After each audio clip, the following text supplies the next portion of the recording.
Hello and welcome back to another episode of Critical Reactions with your host Bryan.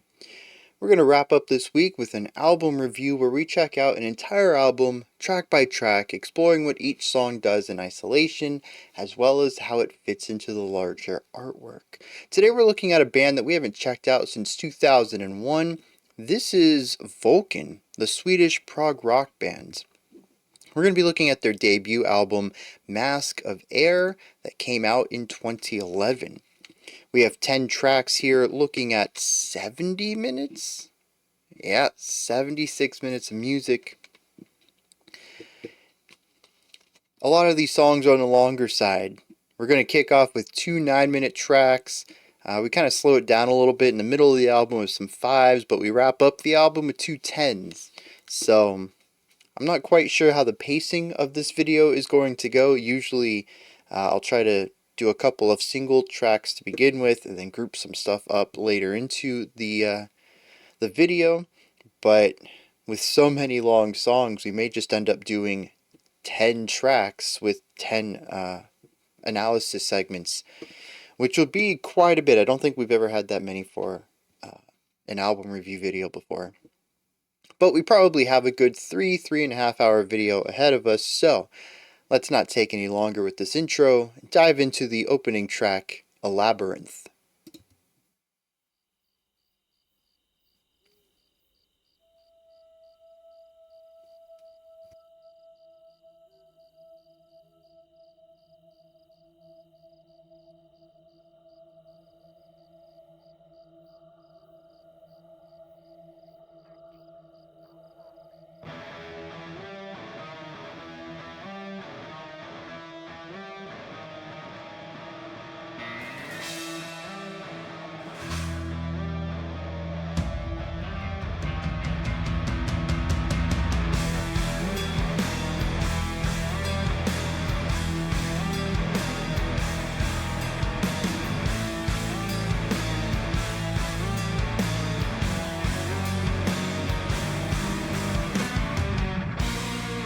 So we got a fun little 5 here to kick it off, some large guitars.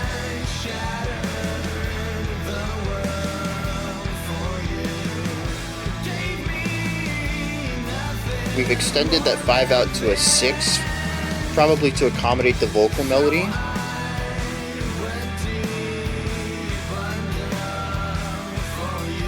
Love that vocal layering with the higher and the lower.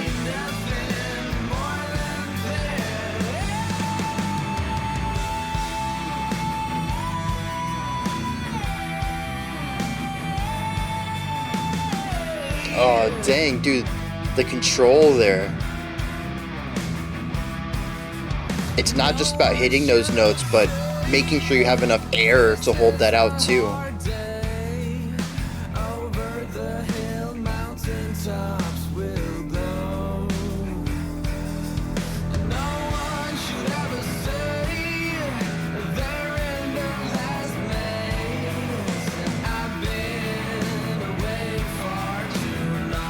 At 9? It's like just short of a 5/4.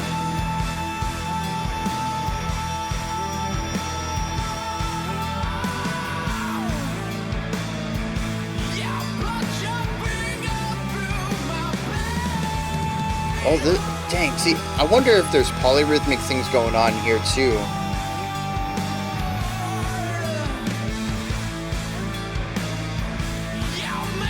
Because I can feel this in 4, but I don't know that it's super supported by the playing.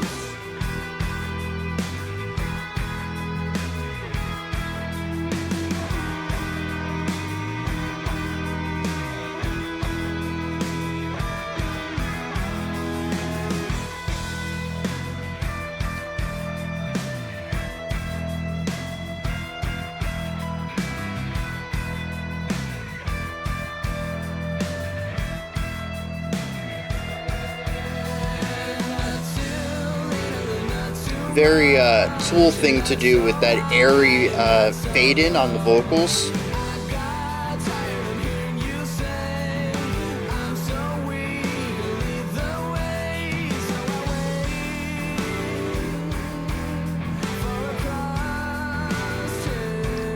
There's really two notes here.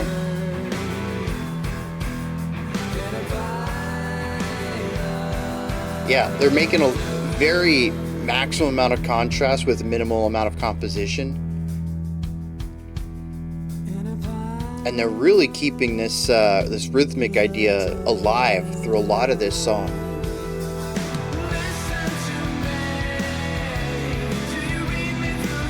Oh, very clear 4 here. I think this is the clearest 4 we've had all song. Also, we're not even halfway through and we've heard so much music already.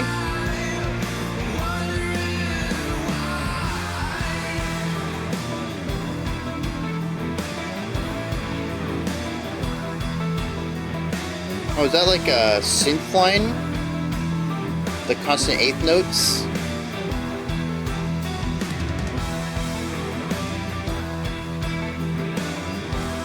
Some very cool production. Instrumental placement here. Some light panning going on with the piano or the synth.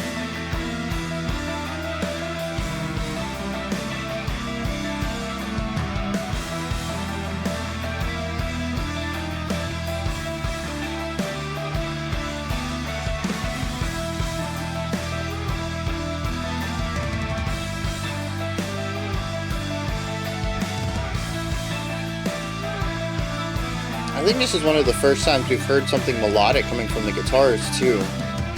They've been very atmospheric, textural.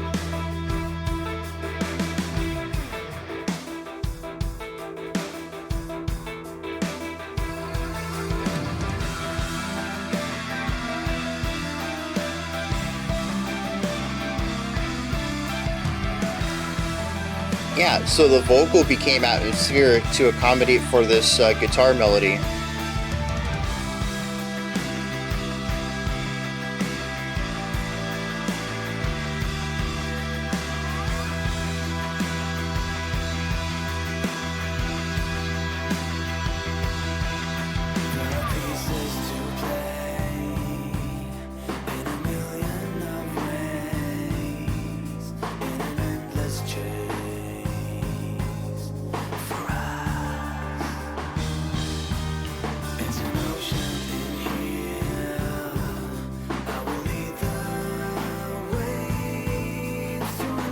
Okay.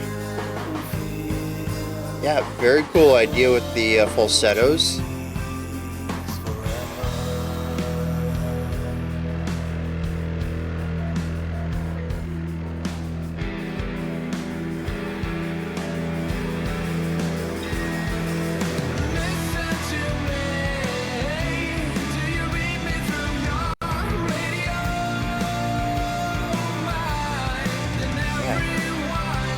It's a very bouncy, staccato, energetic 4.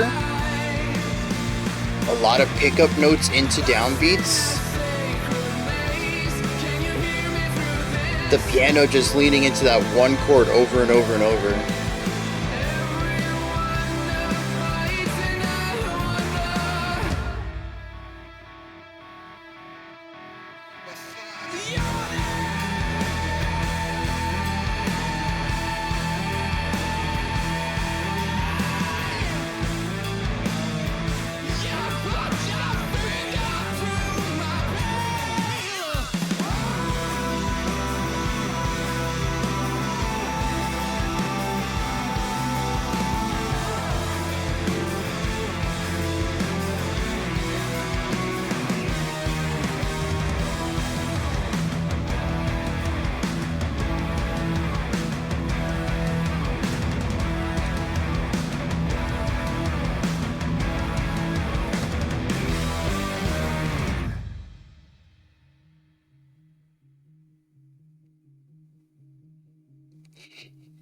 You know, I think for any other bands, I'd be like, okay, this is the place to stop. We're moving into, transition into the next. Actually, I think that might be still what we're doing. Okay, yeah, I am going to stop it here. Feels early, though.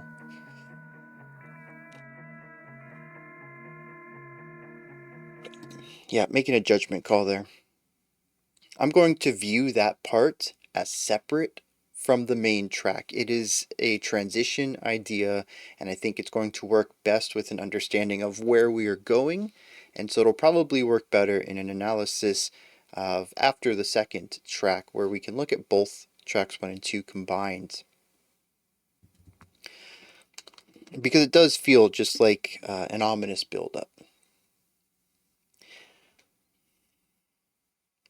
Alright. I'm enjoying myself. I don't know if you can visually tell. It's super groovy. I'm a big fan of groove. We got some catchy lines in here. I am running a little bit into the same problem I run into with a lot of super groovy rhythmic bands.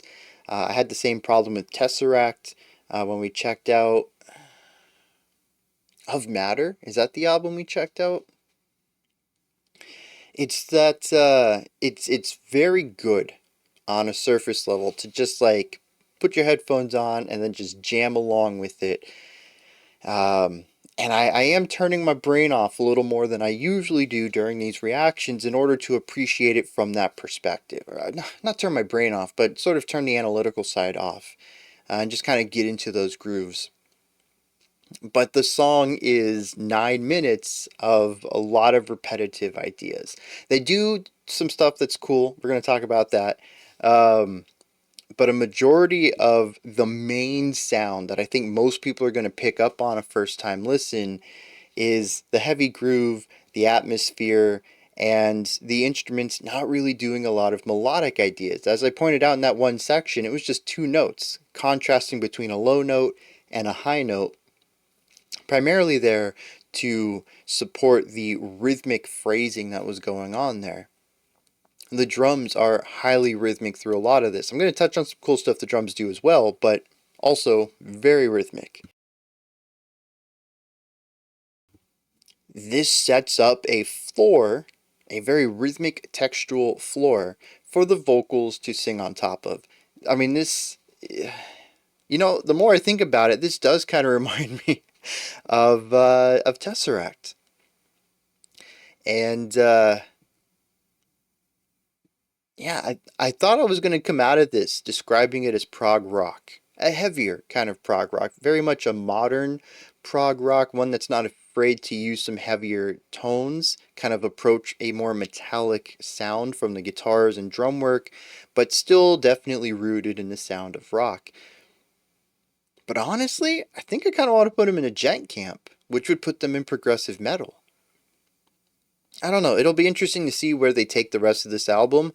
But kicking this off, I mean, I would certainly begin something like this. Hey, if you're a fan of Tesseract, check this out. Because that's what they remind me of a lot. And so yeah, I don't know why I started off with this. I usually like to start off with the positives and then move into the criticism or, you know, my experience with it, a bit more subjective stuff. But my brain just wanted to put that out there to begin with, I suppose, and that's where I am with it. If I turn my analytical side off, I'm jamming to this. This is an album I could see myself replaying over and over and over, and just absolutely enjoying the groove and atmosphere of it. But critically, I'm sitting here analyzing it, taking in all the different parts, and I am finding myself a little bored at times from that perspective. But that's not to say that they're only good from a casual perspective. And so I want to dig into some of this also. Contrast, dynamics, changes, basically anything to keep things interesting on some level. They are consistently implementing this stuff. As I mentioned, we were 4 minutes into the song and I was like, there's so much music already. Yeah, we had gone through like 5 or 6 sections already.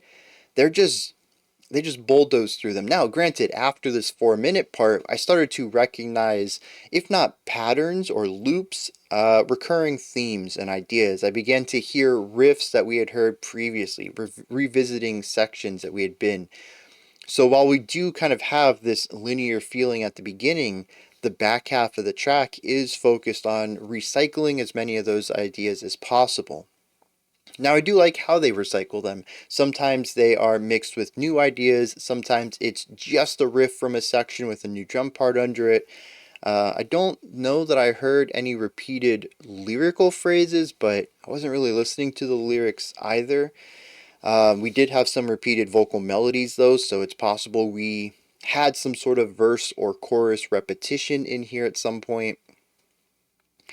But like I said, oftentimes what we hear is something that we've heard previously in a new light, in a new context, maybe just with one new idea. We didn't really have much of the piano at the beginning, but we had a lot of piano there at the end. Some of those sections we revisited with this extra textural element to it.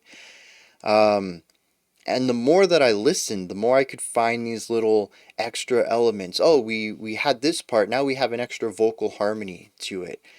We had lower vocal harmonies the first time we entered this part. Now we have higher vocal harmonies, moving from something really low to give it this bed versus having falsetto at the end over the same part.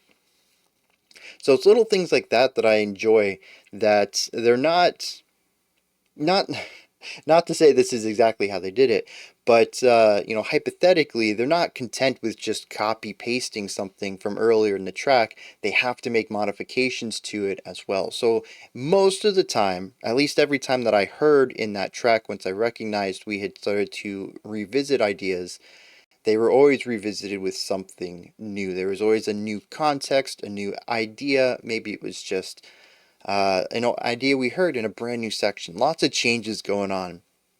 And so even things that could have been that it felt that they were repeating concepts, it never quite felt boring because of that. Now, I do feel like some of these sections, they stay within them a little bit too long without contrast, but that's, again, just me from an analytical perspective. Anytime that I turned that part of my brain off and just grooved with it, everything felt perfectly paced. So as usual with my videos, it's really important to keep perspective and listening style and intention in mind. Some things definitely are more cerebral and work well to be broken down and really actively listened to, and other things aren't. And that doesn't mean that those are worse than the more cerebral writing. It just means that they don't work well with a specific kind of listening style. This one I do think kind of walks the line. It does well on both sides. I'm having a real fun time jumping back and forth between the two listening styles on it.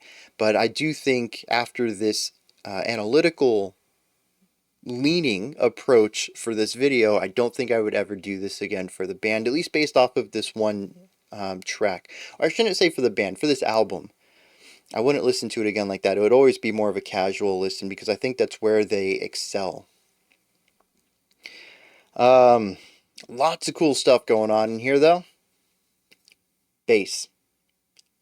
Love the bass lines, the bass tone. It's got this nice meatiness to it. It resonates well as the primary low instrument for the band, but it also has enough of a narrow idea to it to create this punching profile. So it isn't just this large resonant sound at the bottom of the band. It can also punch through and play these nice bass lines, take some counterpoint, a little bit of melody writing here and there. Very cool stuff. Now granted, it doesn't get melody a lot. I think there was one lick that I was like, oh, that's pretty cool. You know, it moves where everybody else is sort of hanging back a little bit, and it takes a little bit of the spotlight due to sheer momentum. But for the most part, the bass is there crafting the punchiness of the rhythm, which is sort of what everyone's doing, but the bass, I think, just comes through as a more resonant lower end instrument, and it gives it that foundation, that floor, and honestly, as I used the word already, the punchiness. The guitars are large, meaty instruments. I mean, they got so much impact to them, but they're all sort of EQ'd a bit to the treble side of things. And so having the bass come in and sort of support all that guitar work, yeah, it's just so well balanced. As I think that's at the end of the day what I love but best about the bass work. I am sort of looking forward to more of those those rare moments where the bass gets to shine a little bit, but I'm not expecting it because that's just not what this genre tends to do, and it's not what they showcased here in the first track. So it'll be something that surprises me if it happens more often in the future, but I don't want to hold it against them as I'm constantly looking for something that they're not interested in doing, and I don't think that's fair to them. Aside from the bass, though, we just have, again, the very large guitars. They take up a lot of space.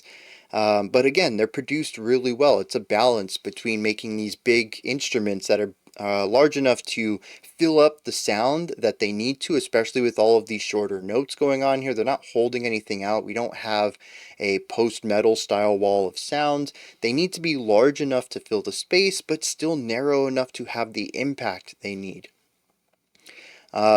And again, I think it walks that line very well, much like the bass. The drums, just, again, from the production side, very well done. I can hear everything the drums are doing. It's clean. Well, it's clear, but not necessarily clean. There's a bit of grit to it that matches everything else. But what I really love is the polyrhythms. And I know, like, this topic, I've been pointing towards it. Everything's rhythmic, everything's staccato, everything's syncopated. I keep talking about these ideas of the rhythm. We have never gotten into it yet. This is where it comes in. Time signature. All over the place. I think, oftentimes, if I really feel it, if I force it, I can be like, okay, there is a 4/4 pulse in here. It's only supported on like the second beat of the bar by the snare. Nothing else really alludes to it, but there is an accent on a beat if I count this in 4/4. And the thing about counting things in 4/4, for those who are new to the channel or maybe just haven't heard me discuss this topic before, time signature is a suggestion. There's no such thing as this song is in 4/4 or 3/4 or whatever. It's just that that's the way that the composer decided to subdivide it, and it's probably the one that fits best based off of the rhythmic ideas in the music, but any part of any song can be written in any time signature and it won't change the way it sounds. It's a formatting structure. And so when I'm sitting here and I'm counting like, okay, I feel this in 5, that means I'm taking an idea that they have and subdividing it into 5 equidistant beats. And that, based off of the accent points and the beats themselves, there's enough synergy there for me to say, oh, this is probably how they're feeling it. But you can subdivide an idea into however many beats you want. You can subdivide into 21 if you want. They're going to be really fast, and most of them are not going to be reflective in what's being played, but you could still say, hey, I wrote this in 21/8, even though it's just a standard 4/4 idea. Even though it's a standard 4 on the floor idea.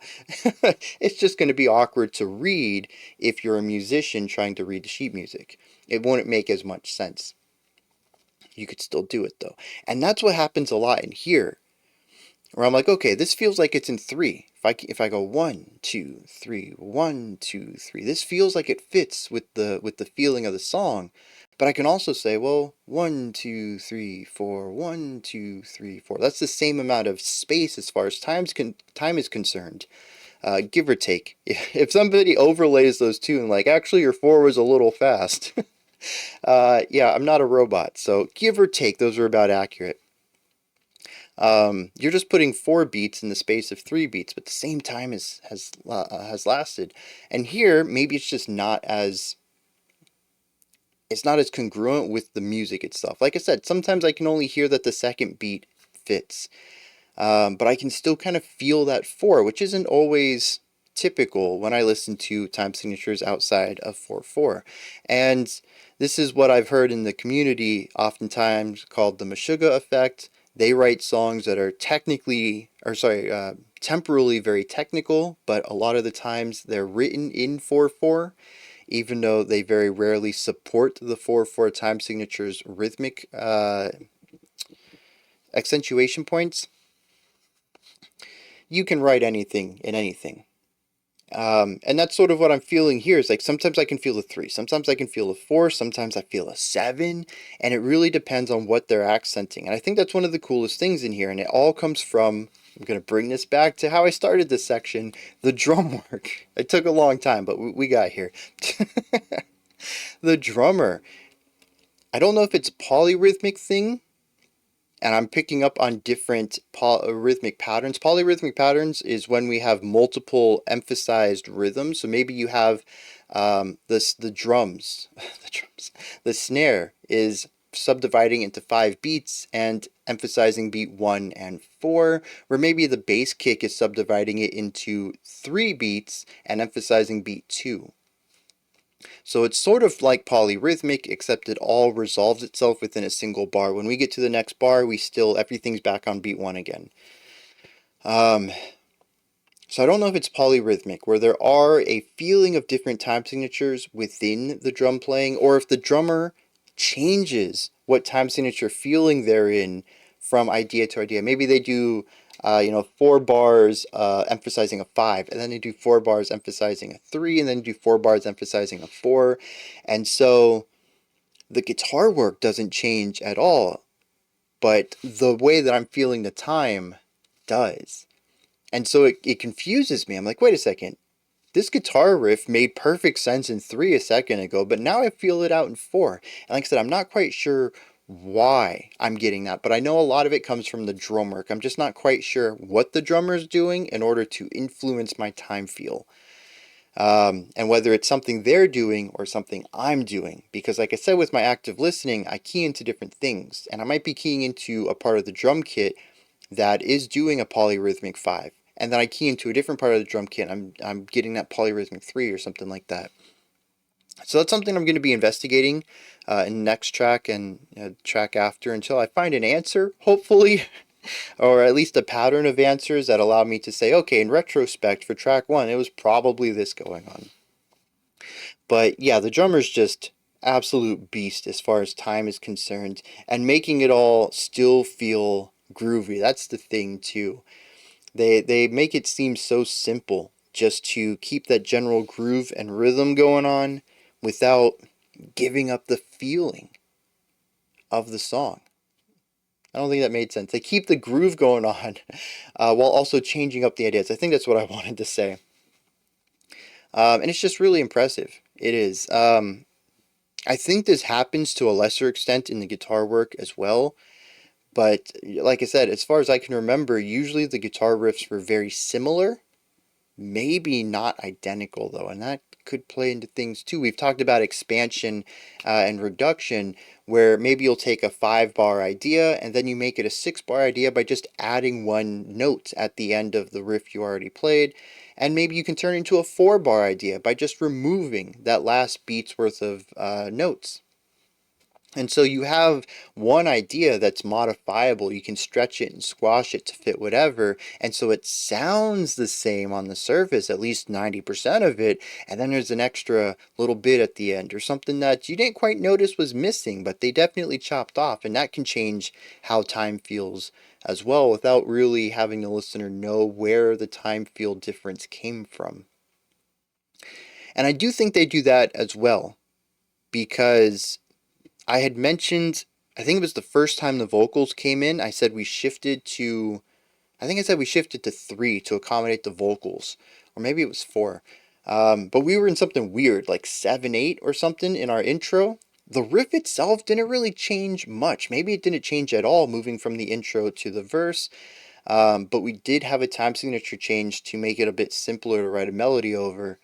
And like the riff was still 90% there, so it's kind of imperceptible if you're not paying attention to it, about how the guitar work can change to influence time feel or to go along with differing time feels that the drummer is influencing. There's just, as I mentioned, right, this is a very rhythmic band. I didn't really have a lot to say about the melodic elements yet, but time, rhythm, I feel like that's all I'm going to be talking about if this whole album is very much like our opening track, Elaborinth, because it is where I think they excel.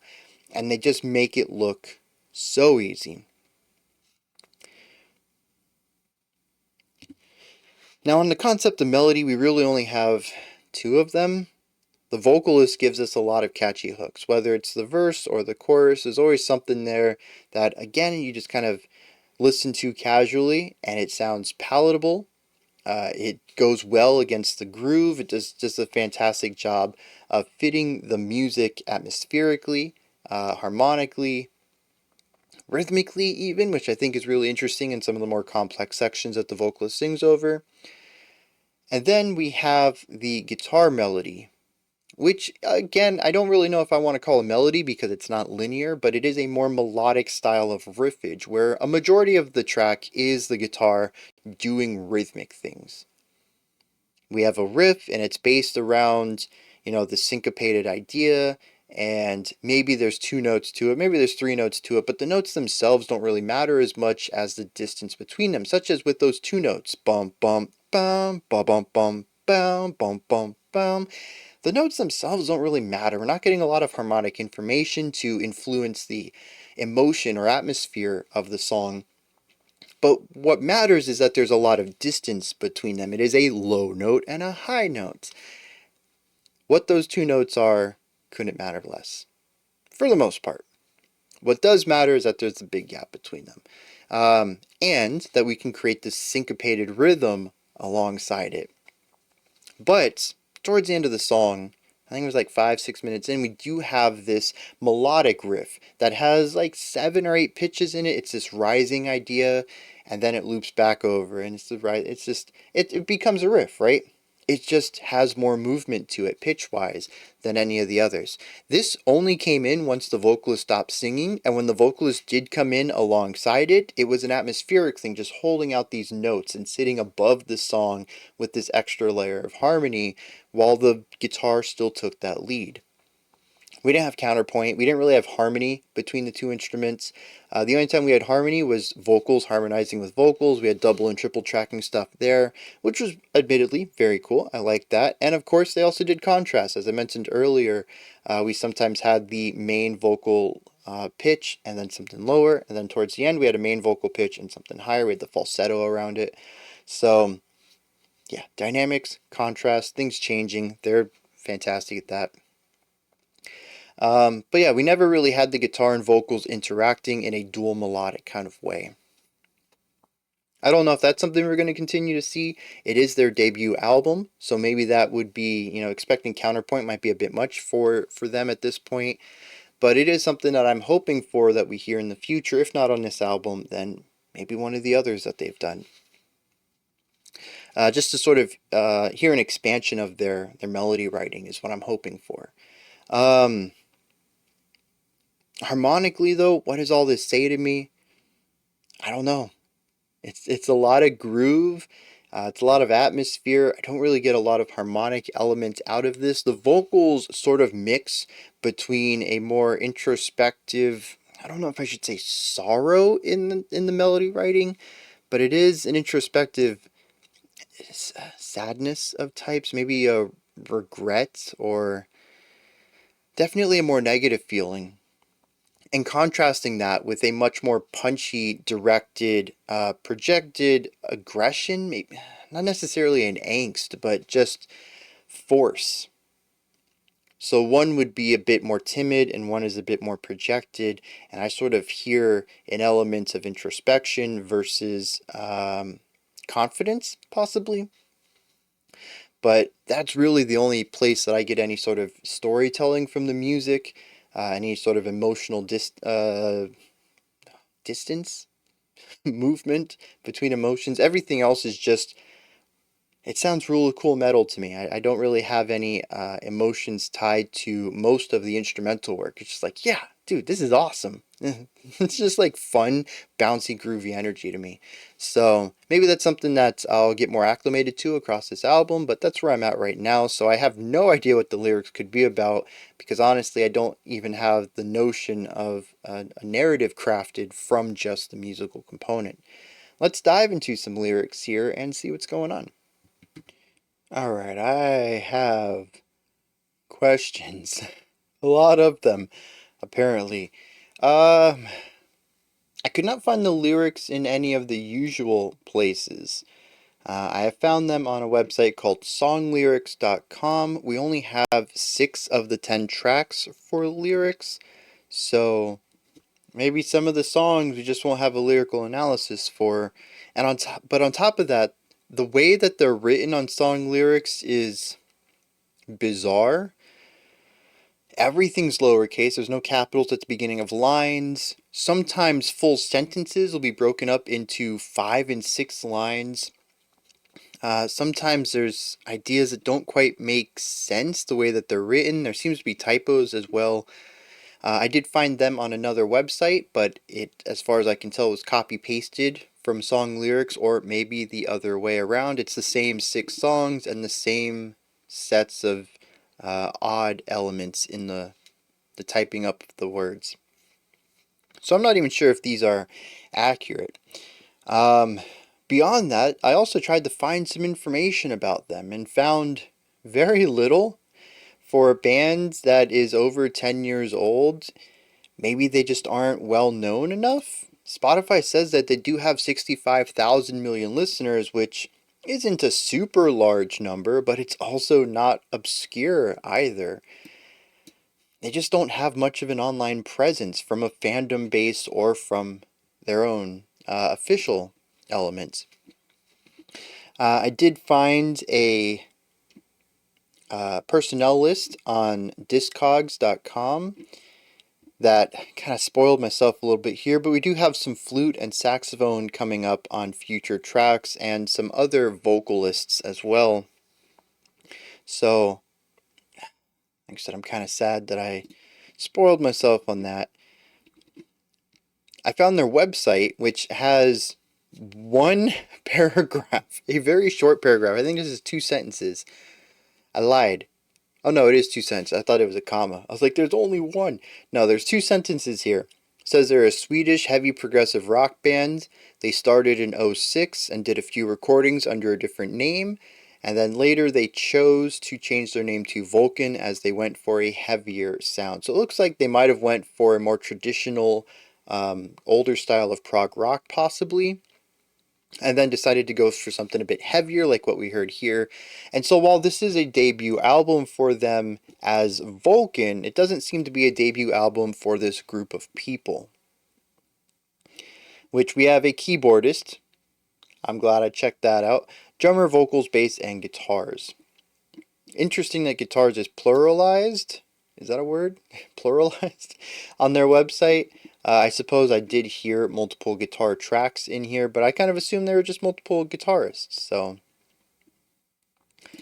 alright, so that's about all the information I have on them, on this album, which is bare minimum. I know a little bit of the band's history now.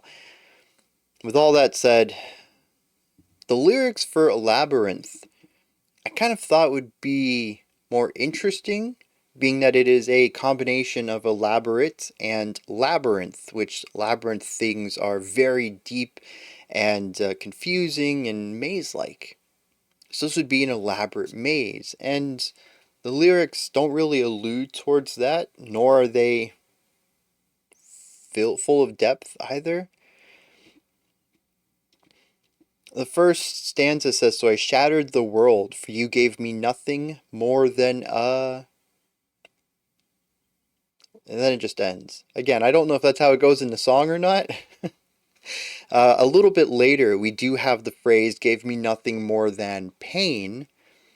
I don't know if that is an intended cliffhanger so that we can get this full sentence delivery later in the track, but regardless, it sort of just ends there. It says, "No one should say this is a hard day over the hill mountaintops. No one should have a say." Huh? So we have somebody who put a lot of effort for somebody else? Our first stanza says, "So I shattered the world for you." But also I read that "for you" as the start of the next sentence, which is, "For you gave me nothing more than pain." Maybe it's supposed to say that I shattered the world. This is my anger because you gave me nothing more than pain. There is this antagonism between a you and an I, though. We see more of this later on. It says, you put your finger through my pain, you make my mornings feel like a black hole. Not too little, not too much, not so high, not so low. I got tired of hearing you say that I'm weak.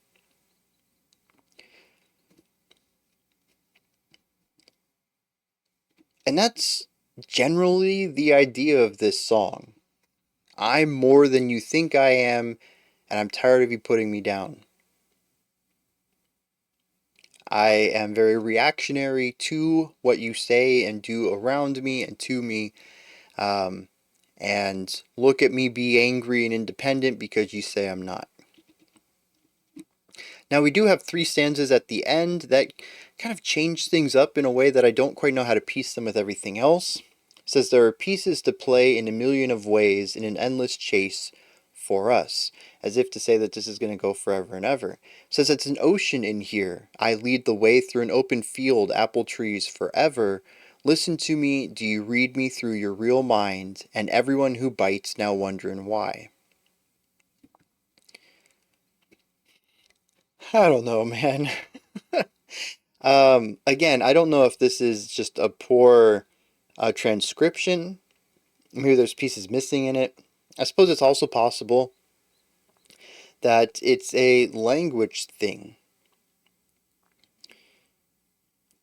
Even though I knew they were Swedish coming into it, I didn't really pick up anything about the vocal delivery that would have had me think otherwise, but it is quite possible that this isn't their first language, and so it comes across a little broken as far as English writing goes.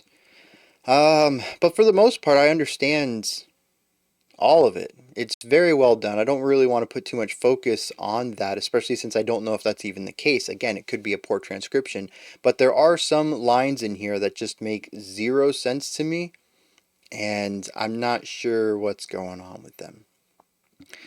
Alright, as I stated though, I don't have all of the lyrics here. We will be doing lyrics for tracks 1, 2, 4, 5, and 9. There's another one in there. And 6. 1, 2, 4, 5, 6, and 9. I'm not sure if the other 4 tracks are instrumentals or if there's just no lyrics for them on the internet. But that's where we're at right now. So, let's keep pushing forward. We're going to move on to track number 2, called Bags of Stones. This one's even longer than our last one by about half of a minute. Oh, and we still have the 40 seconds or so.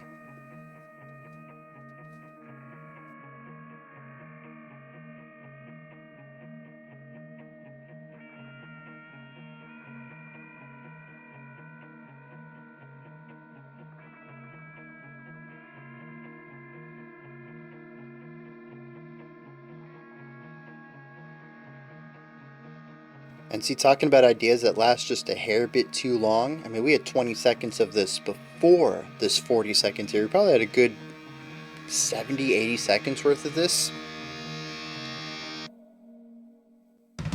Oh. What? Ooh.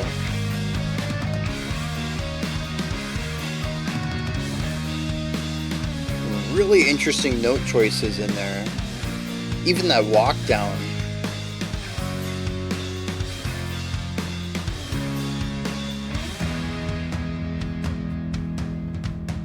Okay.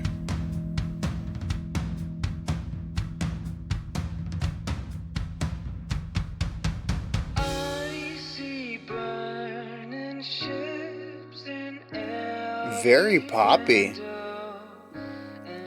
The chord progression, the melody, the production.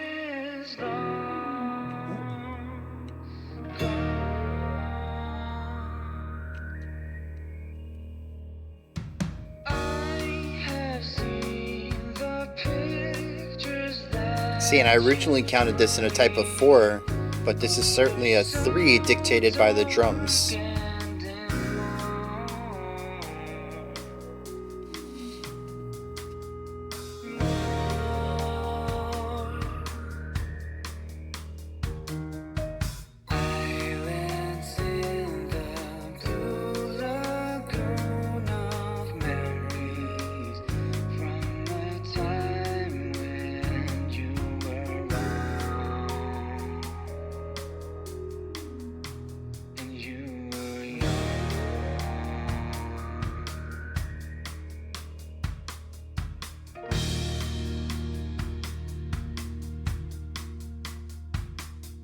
That's a fun rhythm on the drums too.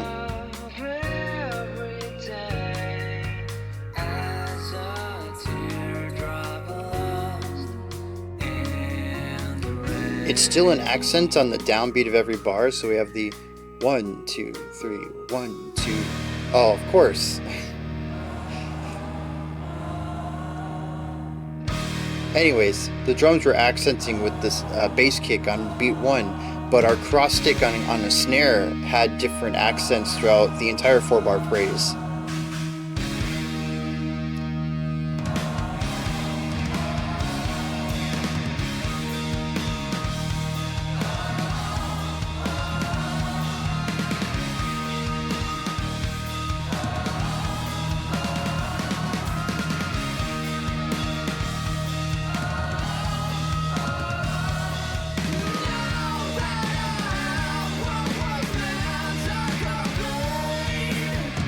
Very Mars Volta on those harmonies, vocal parts. That classic organ run up.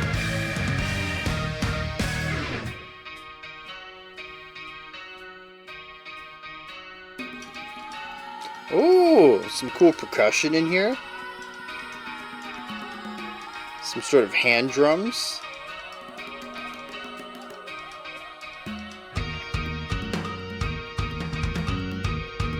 I got like wood blocks in there too.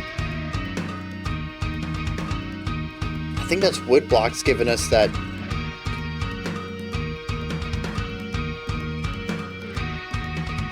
Oh, actually the wood blocks is giving us our 4/4 polyrhythm. Everything else is in 3. 1, 2, 3, 1, 2, 3, 1, 2, 3, and then the blocks are 1, 2, 3, 4, 1, 2, 3, 4, 1, 2, 3, 4.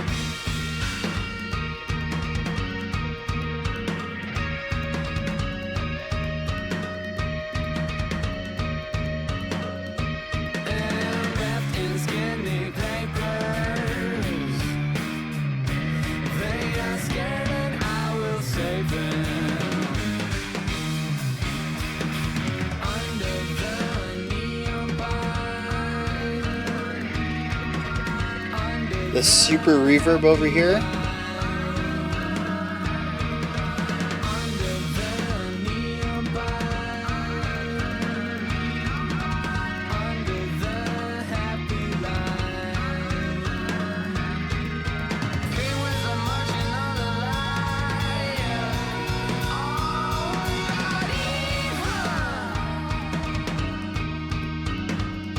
Yeah, so where Elaborinth felt very modern, this is pulling a lot more from the sounds and ideas of the 60s while putting it within a modern framework. Everything down to even the vocal delivery, though, is more influenced from the past and the present.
Yeah, the organ and the guitar tone here make this whole section. And again, the bass just being this massive tone underneath it all.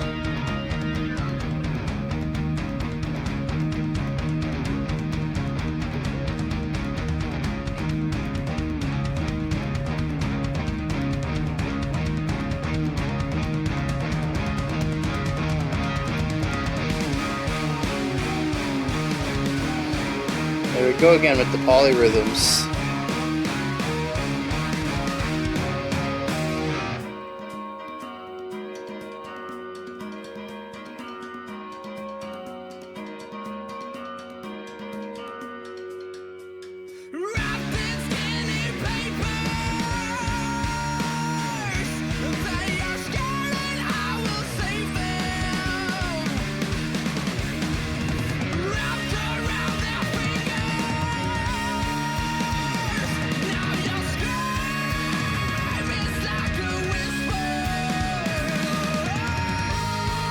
Yeah, let's go.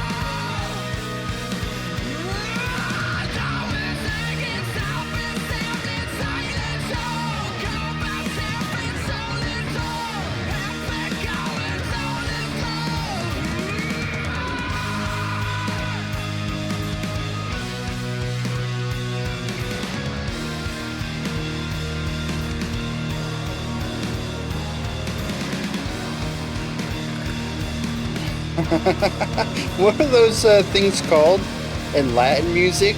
They got the little like cymbals or whatever they are. Those things.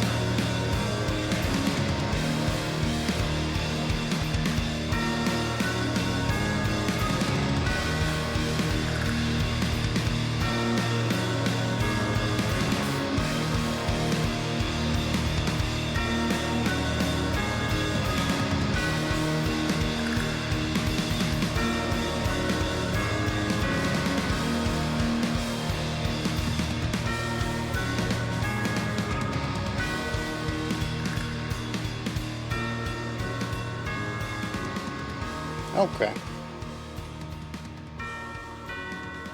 The crossfade to the heavy bells. Oh no, piano.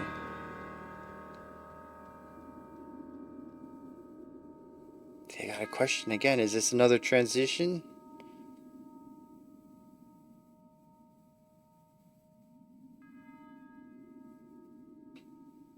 I don't think so. We just have wind here.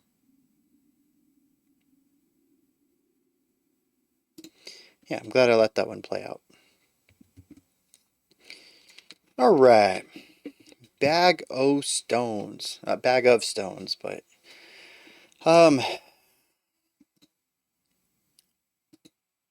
vastly different from Elaborinth. I enjoyed this quite a bit more. The super passionate vocal delivery, very projected, tons of volume, tons of presence and body throughout many of the sections here. It does remind me of Mars Volta. Something about the coloring of his voice, the way that he delivers it, it all really clicks. Another one that I haven't thought of this band in decades. They either were called this or their single was called this, but Wolfmother reminds me of that vocalist. They got played on the radio for a little bit before.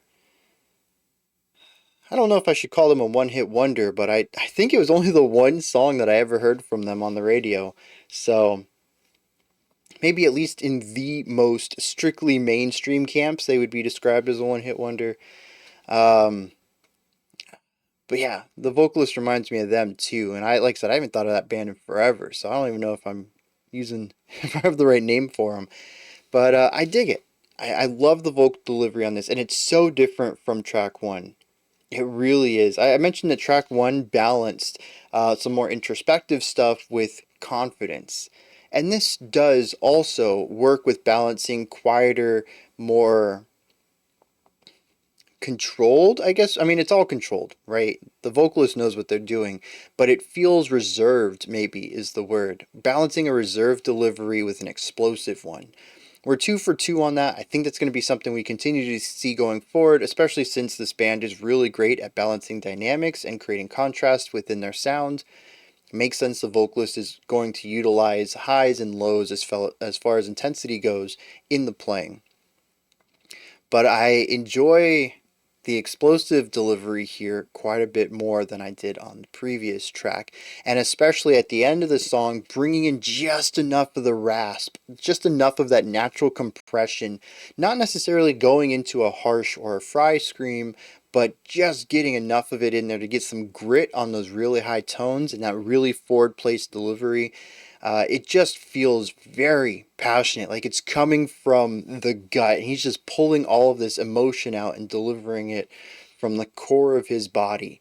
And I resonate with that a lot. It's one of the things that has drawn me to specific singers over the years, and what drew me to emo, honestly, as a teenager.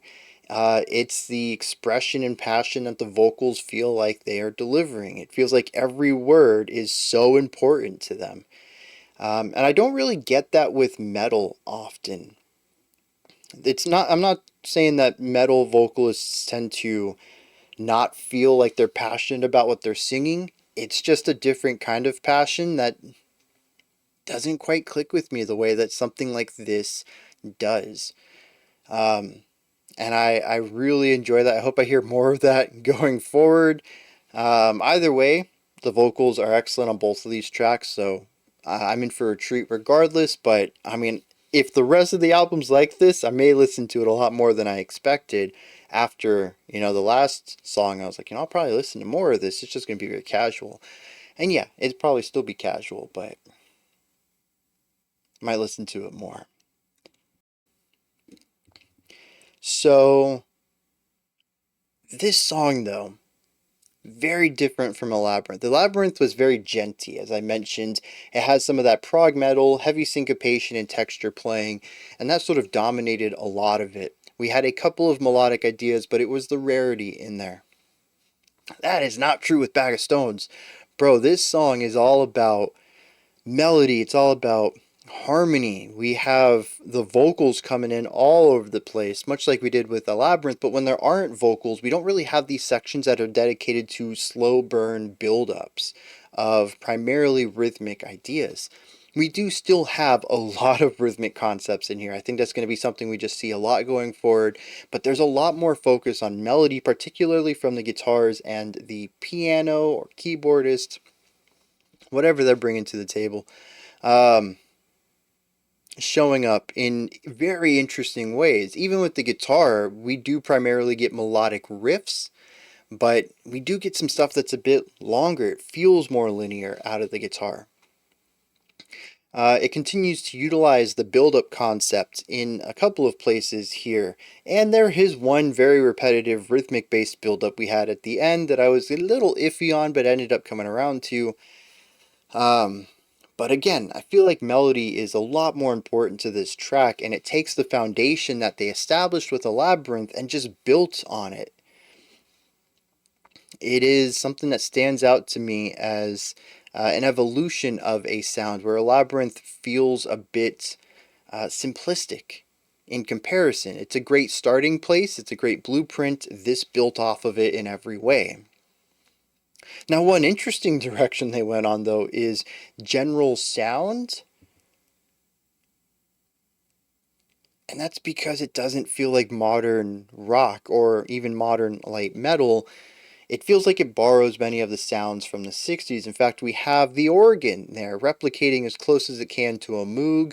That shows up quite a few times. The guitar tone is completely different. It's lacking that super punchy sound for something a bit fuzzier and wider, a bit more of a blunt sound coming out of the guitar. The way that things are crafted, the way that ornamental ideas are utilized, everything sort of hones in a little bit closer to the 60s prog rock scene. And I find that really fascinating because, one, I just learned that this group had lighter music. Again, I don't know what that lighter music encompassed. I assumed, based on the fact that this is a very proggy album, so far anyways, that they might have just written lighter prog rock. I even made the assumption that they might have worn their inspirations on their sleeve a bit and played some stuff that was closer to the 60s prog rock, the classic stuff. This tells me I might be right. Again, I don't know. Until someone tells me or I listen to their old stuff. I don't even know what their old stuff what their band name was. So I don't even know how I would go about finding it. But yeah, until I listen to it, I can't know for sure. But this tells me that they might have done that, which makes sense with the direction they ended up going too. Regardless, there is a lot of 60s influence in here, but the cool thing is it doesn't feel like it's wearing its influence quite on its sleeve as far as iterating on what that sound was. There's still a lot of innovation in here. It evokes the sound of the 60s, but again, as I said, it's all done in a modern spotlight. The composition itself feels very modern, very much at least post-2000s rock. The production, the vocal delivery, these things do not feel dated either. It primarily is the sounds of the instruments and occasionally the layering and how things are built. There's also the really fun harmonic playfulness that's in here that I tend to liken to bands like King Crimson and Genesis. That we don't hear too much of today. We have a very different palette of harmonic exploration in modern progressive sounds. And so from that angle, some of the chords they utilize, especially that walk down they had at the beginning, that was a very 60s idea to do, but I can't necessarily say, oh, you know, they're borrowing from King Crimson there. It's just, to me, it's an idea pulled from that era, more so than an idea pulled from a band. And I think that's what sets it apart from other bands who certainly wear their influences on their sleeve. And I'd say, oh, you know, they're doing some King Crimson stuff right here. Not that, again, one is any better than the other, but I do enjoy this where they get the vibe and the spirit of a movement rather than saying, hey, we really like Genesis, listen to us try to write a Genesis idea. And, like, some bands can pull that off.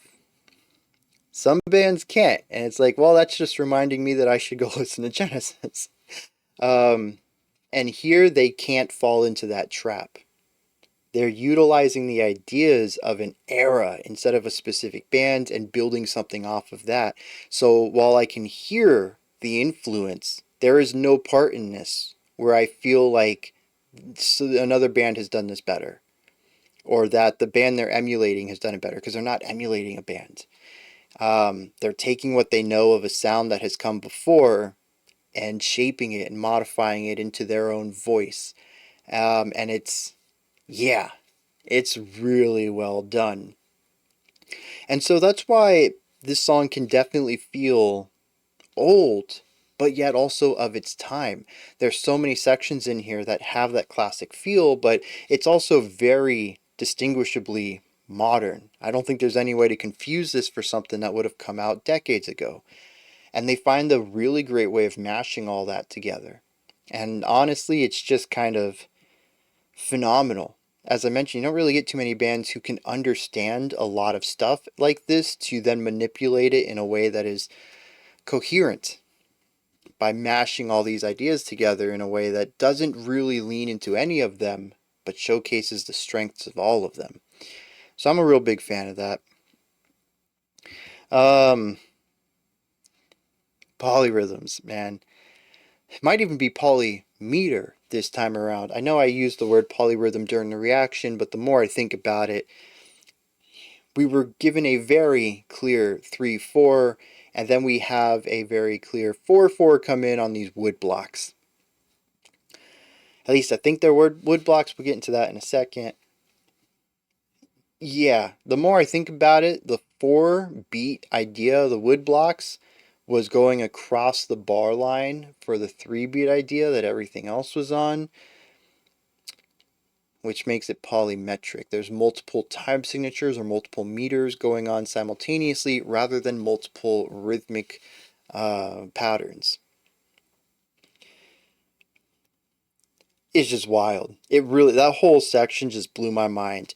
For more reasons than just the polyrhythm, but this is what we're focusing on right now.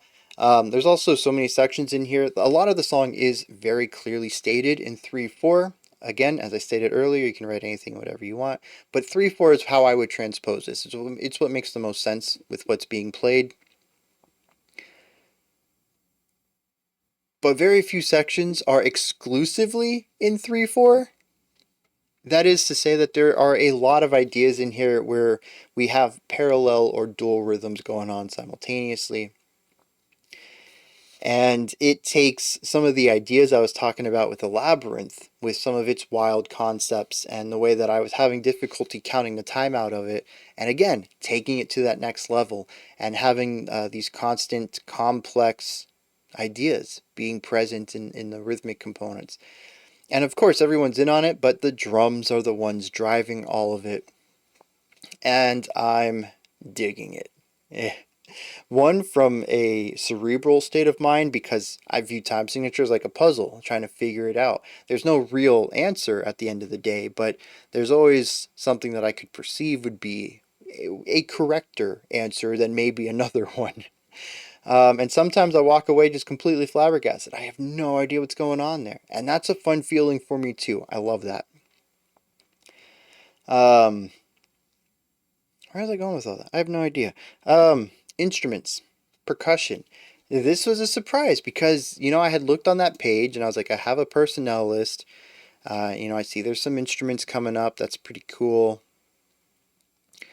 But nothing in here told me that there was going to be auxiliary percussion. Wait, this is a personnel list, but it's only the credits for people outside the band. Oh, wait, no. The band is just listed as musician. They're not given instruments. The 4 band members are just credited as a musician. That's wild. And the only reason I know that is because they're the same names that are on the website. Wait, there's only 4 names here.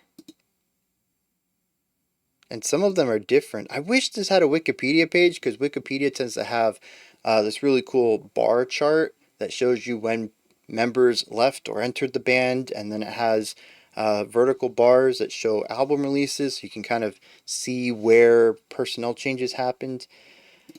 But as far as I can tell, the drummer and the vocalist are the only people still in the band today. I'm assuming that their main website's up to date, that worked on this album.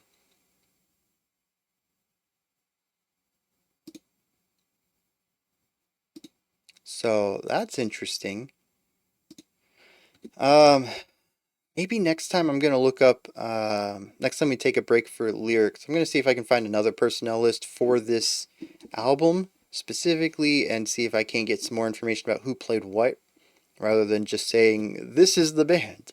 But yeah, nothing in here says anything about auxiliary percussion, and I found that to be really cool because we had a ton of it in here. We had the wood blocks, we had the hand drums, we had the big bells at the end, which they sounded like big bells to me. But then it also like crossfaded into piano, and maybe it was just the piano with some production on it. Maybe it was just the piano because it was playing the same thing as the guitars, and those textures were overlapping, and I was hearing a totally different timbre. I don't know. That happens often enough. I can't rule it out. But yeah, just a lot of cool sounds in here that I really, I enjoy bands who reach outside. However, it does feel very Tool-like to me on more ways than one. First of all, is the type of instruments that they have for the percussive side. Um, have we listened to anything from? I can't remember. I'm pretty sure we've listened to some Tool song. Oh, it was Numa actually had some of these percussion in it, right? That's what we checked out. Um, but yeah, so between that and the slow burns, this track had more slow burns than Elaborinth did. And some of them I think were fine. Some of them went a bit too long. The ending I feel did drag for me. I thought the crossfade was nice. And I guess technically the pacing was okay on it. I would have liked to tighten it up just a hair bit, but honestly, I'm talking about maybe removing 4 bars total from something that took close to 2 minutes, I think, minute and a half. So we're really not talking about shoring it up too much, and I'm just going to put that on the fact that I was critically listening, which means that I was eager to get to the next part because I had understood everything that was going on, and we stayed in that for a while. Then we had the crossfade, and it was the same melody and harmony, just on a different instrument, so that felt really long to me, but I think in actuality it wasn't. But that's two songs now that we've had slow burn elements on it that I feel that do change up the pacing for better or worse. I think having contrast with the pacing works very well. As I mentioned, track one, for the most part, felt like we were just burning through it so quickly. And so having a moment to slow down and chill for a little bit is nice. But, it's balancing that out. And you can't balance it out for anyone but yourself because every listener is going to come at it with a different perspective and different set of ears. And even those perspectives can change from, time to time. This time might feel a bit long for me. I come at it 10 years from now and I'm like, oh, perfectly paced. 10 years after that, I'm like, dang, this is moving way too fast for me. So, people change, tastes change, bias change, changes. But I think that's my biggest criticism, I think, right now is just some of the pacing feels a bit off, but I'm putting that weight on me. That's a me problem, I think, at the end of the day. And I think that's the last I'm going to bring it up, unless there is something that is exceptionally egregious, just like a 5 minute slow burn or something, something that just takes forever to resolve. I'm going to see if I can find another personnel list, and then we'll check out some lyrics for this track. Well, two bits of bad news here. One, I can find no other personnel list, so I have a very incomplete idea of who's playing what. However, we have a drummer, a vocalist, and then two other members. But we have three other instruments, at least. Guitar, bass, and keyboards. Now, maybe the guitarist played the bass on the album during the studio recordings. Maybe the guitarist played the keyboard. Maybe the vocalist did the keyboard. I mean, anybody could do double duty, right? So I really have no idea who's playing what then. The other thing is that I listened to a few of the lyrics with the transcription pulled up. The transcription is incomplete. Worse yet, there's more typos in this one than the first song, and there's some stuff that doesn't even look like... I don't know how somebody could have written that and then submitted it to the website as anything. I don't know. It looks like a first draft of what somebody could hear and make out, and completely leaves out things that were a bit less audible. Like there are some parts where the vocalist pushes into that rasp, and I heard words there, but there was no words transcribed. So I'm kind of tempted just to say we're not going to do any more lyrical dives. I think we're just going to take it on a song by song basis, though. I'll say 60% of this, though, makes no sense. It's certainly missing context. Maybe words are spelled wrong. There is one word in here. I should probably look this up real quick, because I don't think it's a real word. And I'm sure that they misheard something else. It's not a real word. They wrote Hulacurn. Hulacurn. And I'm not here to throw shade at anybody, put anyone on the spot. I don't even know who submitted it, since Song Lyrics doesn't seem to keep track of that. And honestly, it doesn't matter. It's really incomplete and spotty. There's tons of holes here.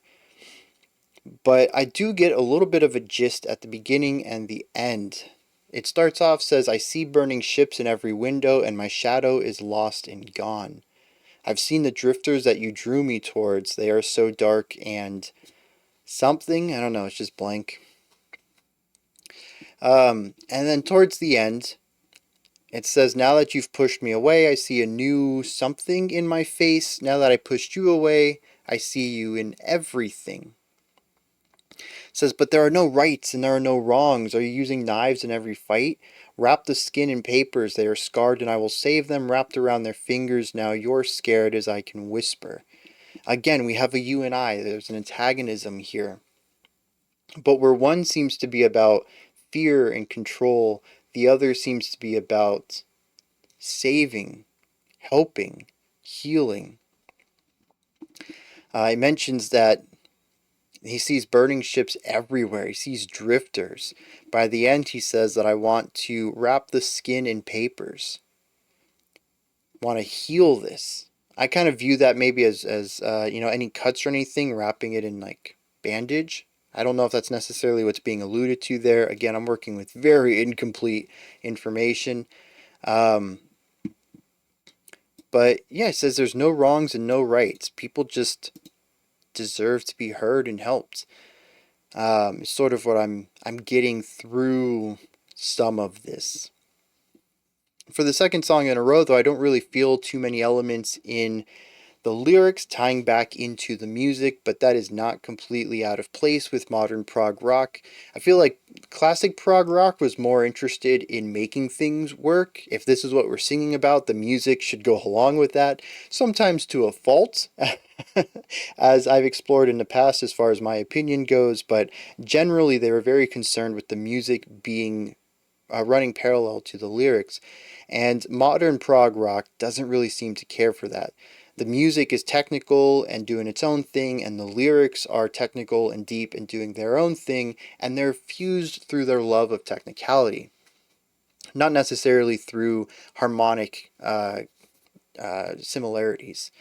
So maybe it's not a huge loss as far as the musical discussion goes that I don't have lyrics for all of these songs, but I have enjoyed checking out the lyricism in some of these bands since I've started doing the lyrical dives, and I do like this guy's writing, what I am seeing of it anyways. I'm getting a fragmented view of it, but it is still pretty cool.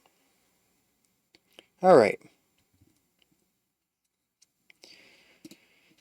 I think what we're going to do is the next track by itself. That'll give us 3 individual songs to have focused on analytically. Then we're going to check out tracks 4 and 5 together. 6 and 7 are parts 1 and parts 2 of a song. It is going to be like 17 minutes of music, but I do want to hear them back to back. Track 8 is just a 4-minute possibly interlude into track 9. And then track 10 will be our final song, which is part 3, presumably to the parts 1 and 2 from track 6 and 7.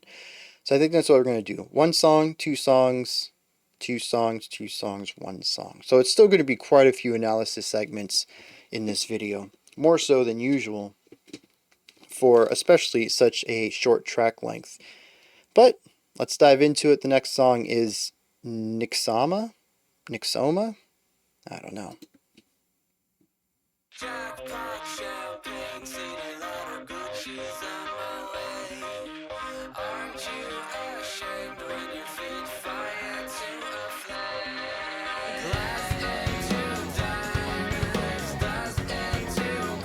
Another one that's in 3.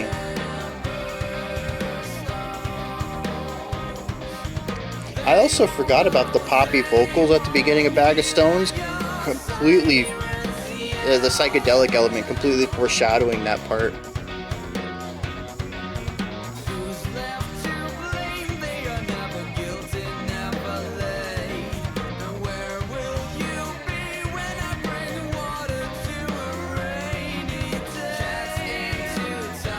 Yeah, that whole vocal flow is fantastic.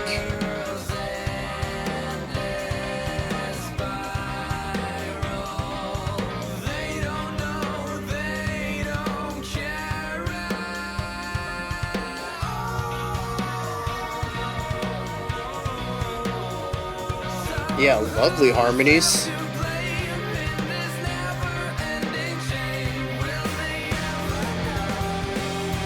What in the world?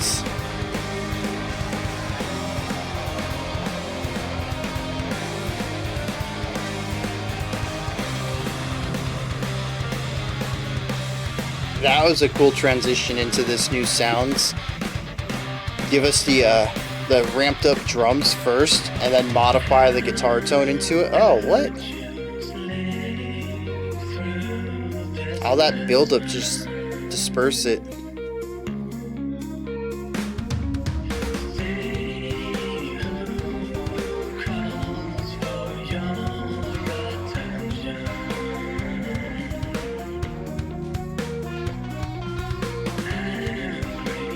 The slight delay on the two guitars.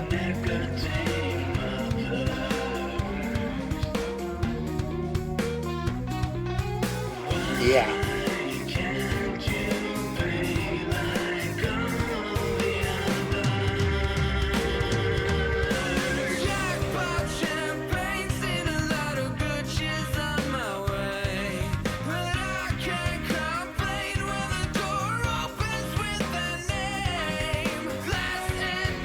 The bass getting that lead line right here with the walking bass line.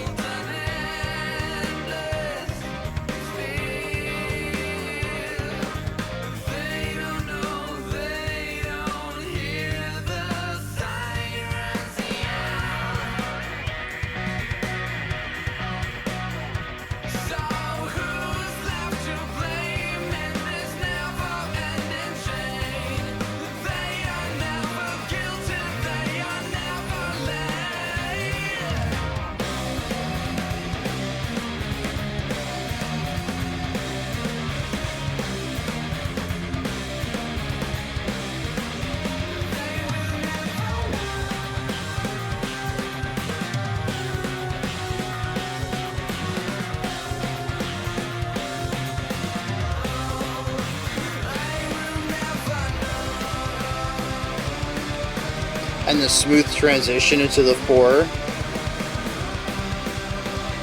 The guitars and vocals all layering very well here.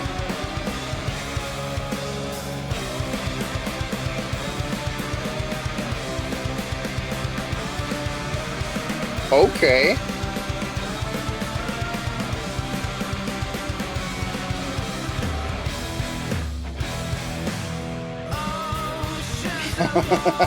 What? Oh, even the guitar riffs right here. Very Mars Volta.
Yeah. So we're on a very monotonous guitar idea right here, but using the vocals to sort of lean against the tone that the vocals are sitting on was a really nice touch.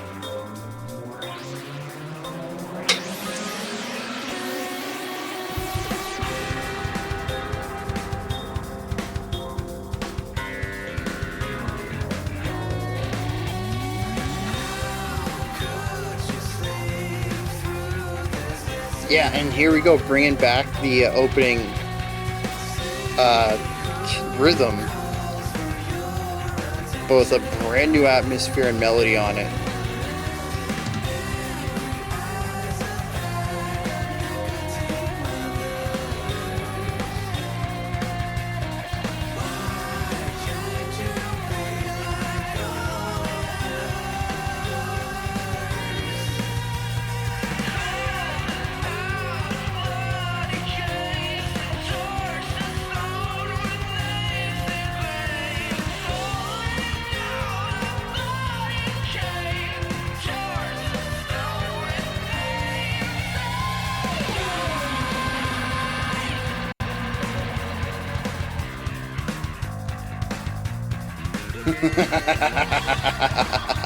Okay.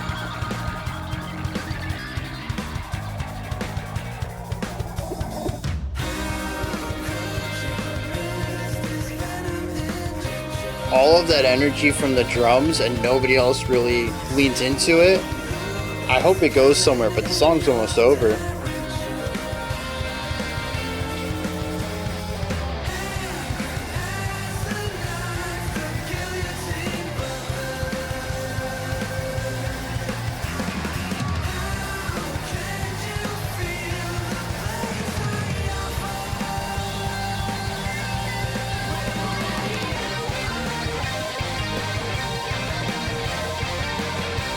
Okay, I got a lot to talk about here. Let's wrap this up.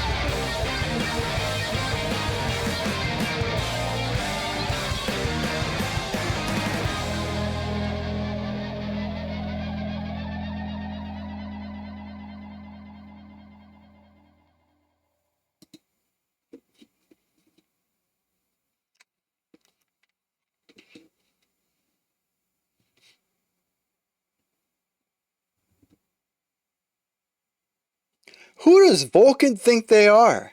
What? Oh, jeez. Okay, so here's the deal, right? This song really works for me in the way that Bag of Stones alluded to but never quite committed to. And here's why. Alright? Here's why. This song is so post-hardcore it isn't funny. Where did this come from? Where did this go? Where did this come from, Cotton Eye Joe? I have a couple notes here. I don't even know if I really want to talk about them too much because there's only one thing I really want to discuss right now. Genre, influence. I mean, it's kind of what we've brought up a few times, but I think I'm beginning to see a picture here that's really impressive. Elaborinth is very modern prog metal. Gent even is what I called it. Bag of Stones borrows a lot from the 60s sound, not even just from the prog rock scene, but also the psychedelic scene. Nyxoma is 100% post-hardcore. The drumming, the guitar work, the harmonies, the dual guitars making noise stuff that Mars Volta and bands like them really love doing. It's a proggy style of post-hardcore influences with a limitless possibility of where to take any of those ideas.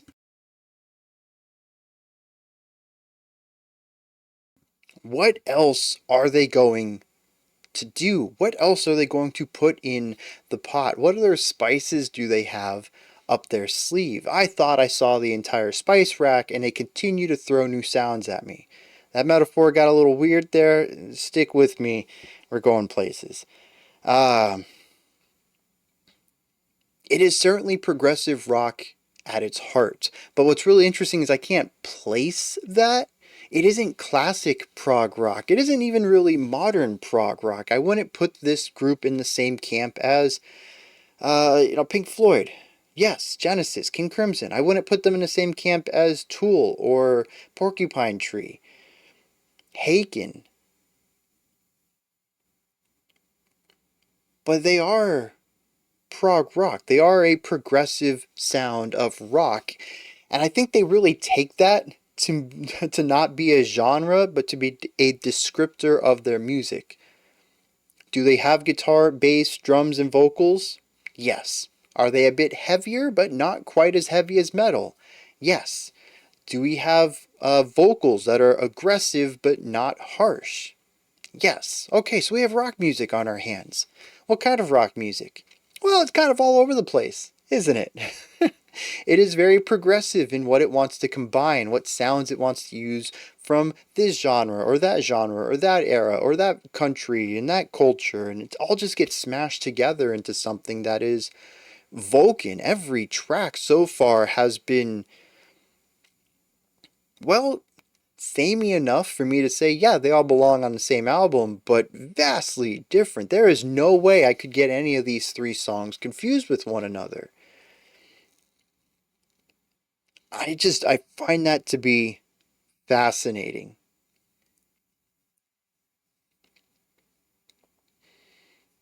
But see, here's the thing too, is usually when we get prog rock bands like this, who are more interested in making their own sound, putting their own footprint down on the prog rock history books, it's usually well within the realm of rock.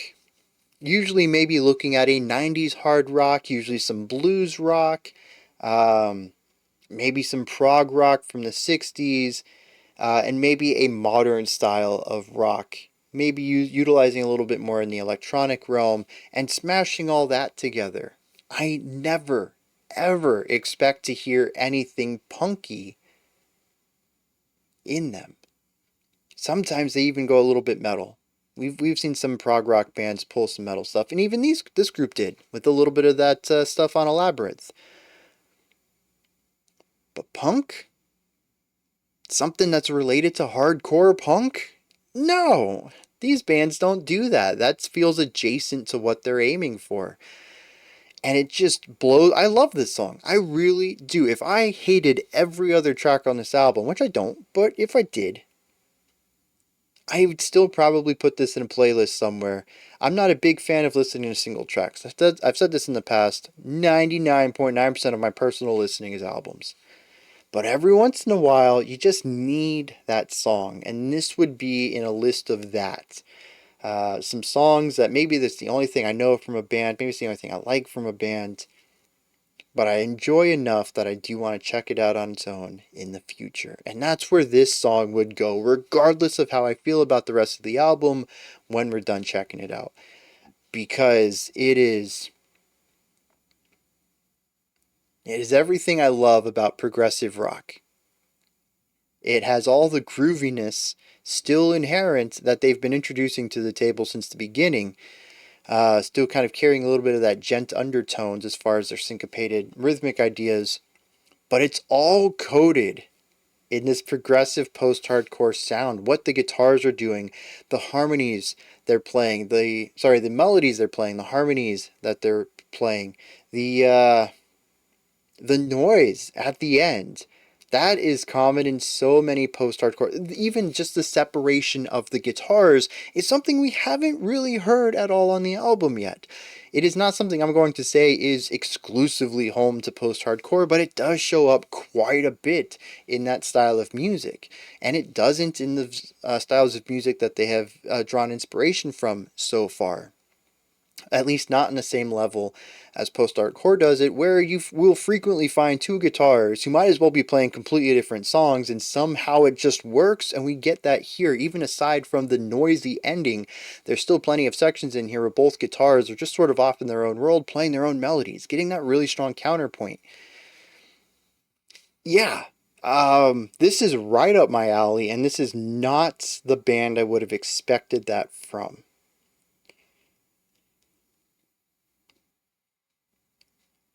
I'm glad I heard it. Again, if the rest of the album somehow disappoints me, I still have this song.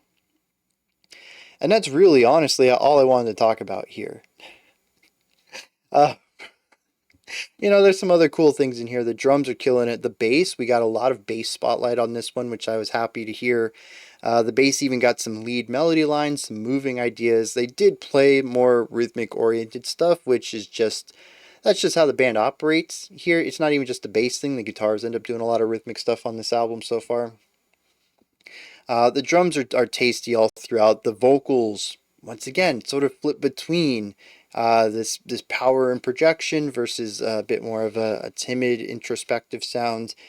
I feel that both are rather more powerful than we have seen on the other songs, which is interesting too, because if we look at intensity as a scale, right, and some vocal deliveries are more intense and some are less intense, right?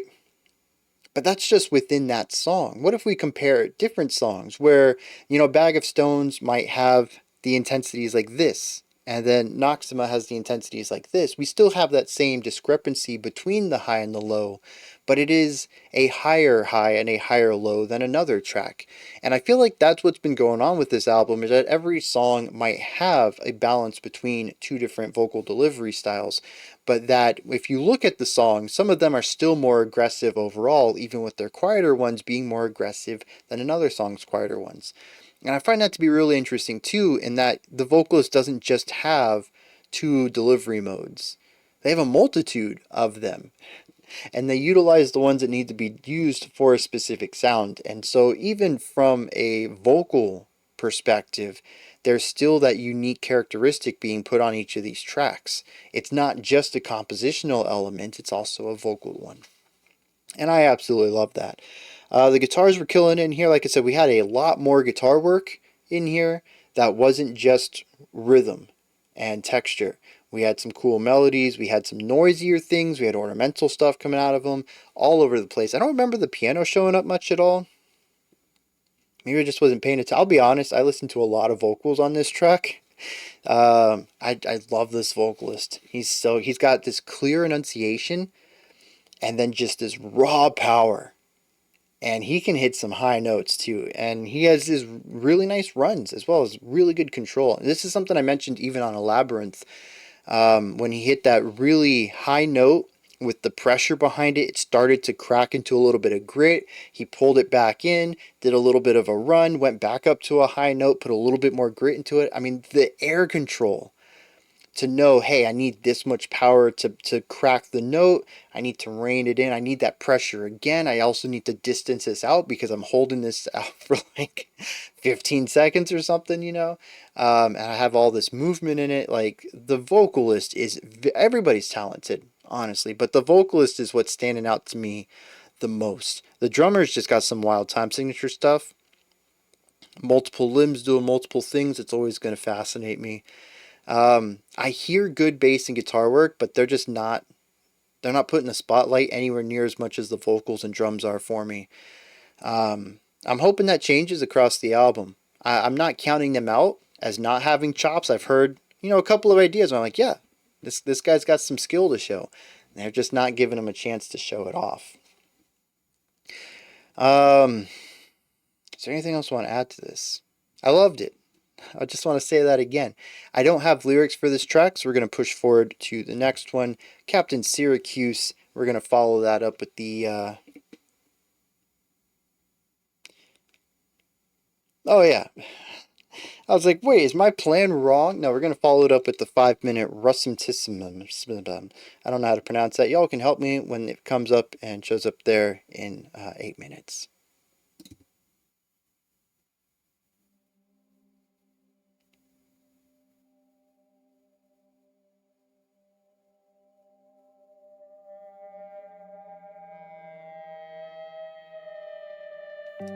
Oh, that made me think of a totally different song. It reminded me of the intro to Men Are All the Same by The Used. Very different place that went after it, but just this solo, droning, wavy pitch. Just sliding in and out of tones. They went super heavy after it though. I like this atmosphere here.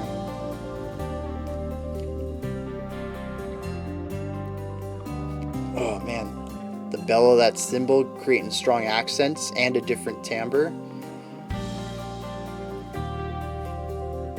Also, this phrase goes on a lot longer than I would expect.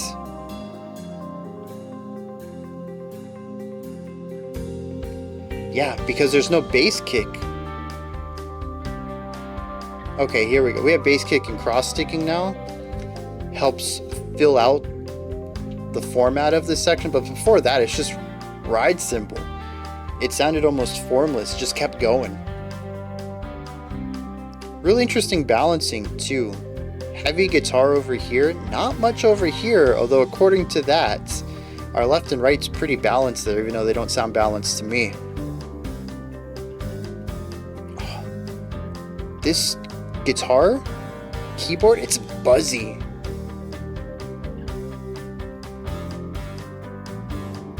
Oh, it might be a guitar actually. And now it's in both. I actually thought I blew my headphones somehow. And it felt like it was buzzing. That was wild.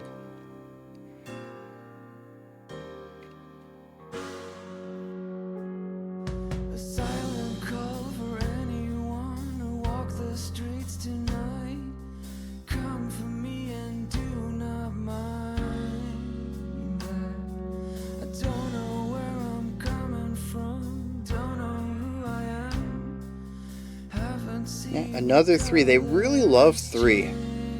3 comes up in pretty much every song.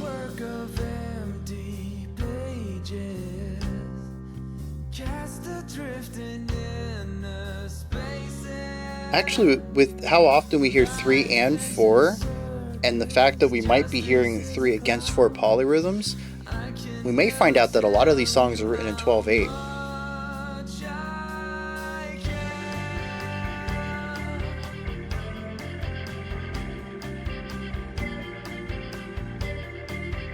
Dropped the old marker a while ago.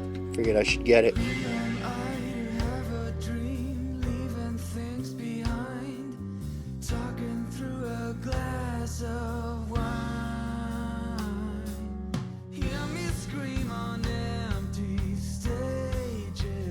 I gotta bring up the pop vocals too. I keep talking about the vocals, but forget about the pop sections. I think tracks 2, 3, and 4 have all opened with poppier sounds, and the rest of the song overshadows that as we reach these wild climax.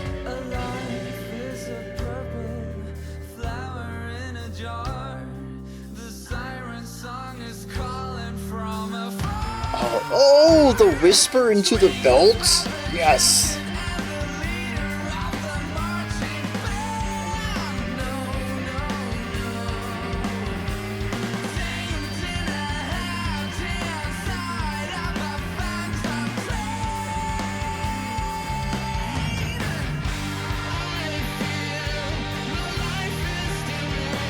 So we were operating on 3-3-3-2s, so alternating 6 and 5. But the end of it, we switched to a 6-4 in order to begin this section just a beat earlier than expected.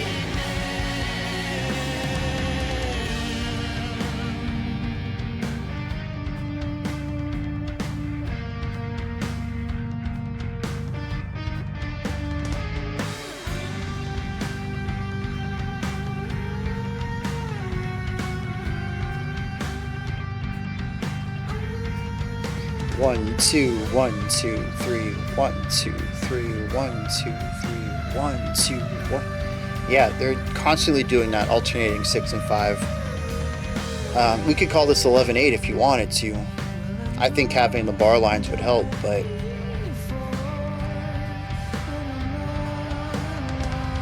kind of creepy, ominous. Something I haven't really heard from them so far.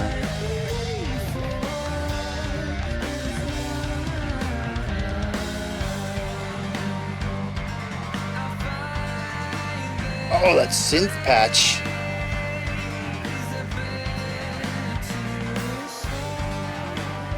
It sounds like a digitized, compressed harp. Sounds very cool.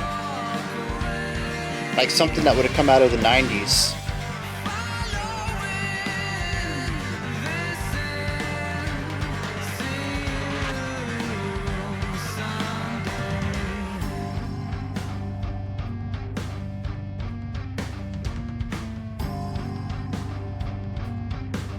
Yeah, all of these synth sounds, very late 90s, early 2000s. It's phenomenal. They should sound out of place, but I don't know if it's my nostalgia. It just works.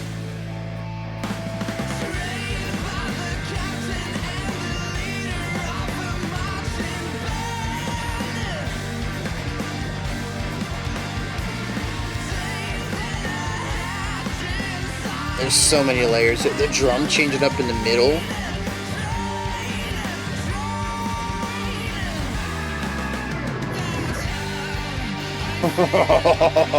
That organ transition. Yeah.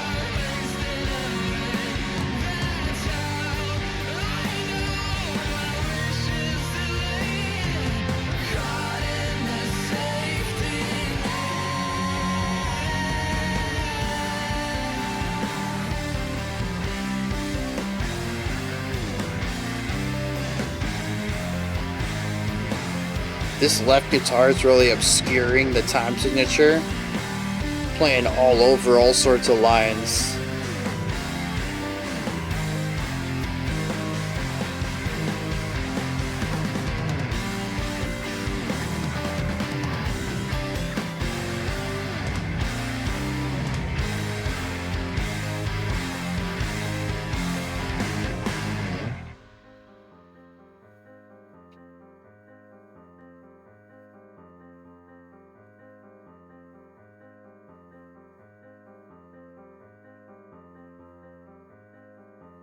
And right here we have lengthening and shortening of the phrase in order to stretch out the idea the way they want to get that odd time signature feel.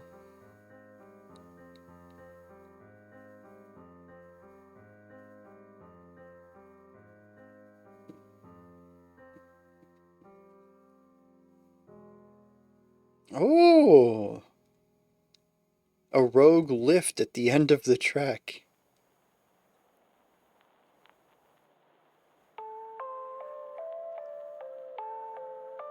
Alright, y'all tell me how that's pronounced. It's all capitals on Spotify too, so I think it's an acronym, but I'm not privy to what that might mean.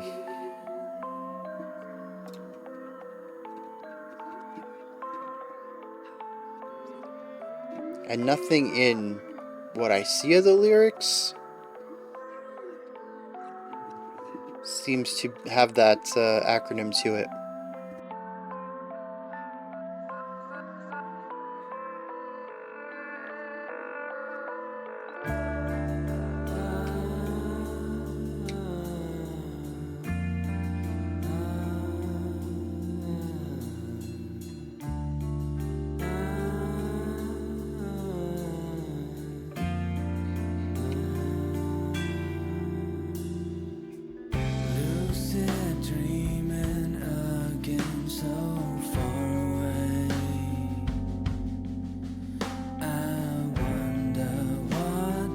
There's something we haven't heard yet.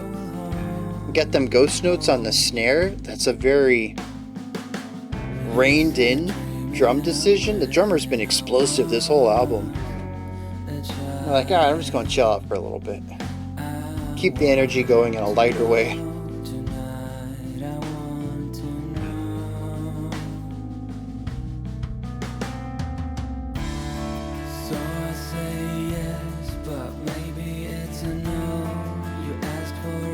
Oh, dude, this is this has some later Anathema vibes. I'm on board for this.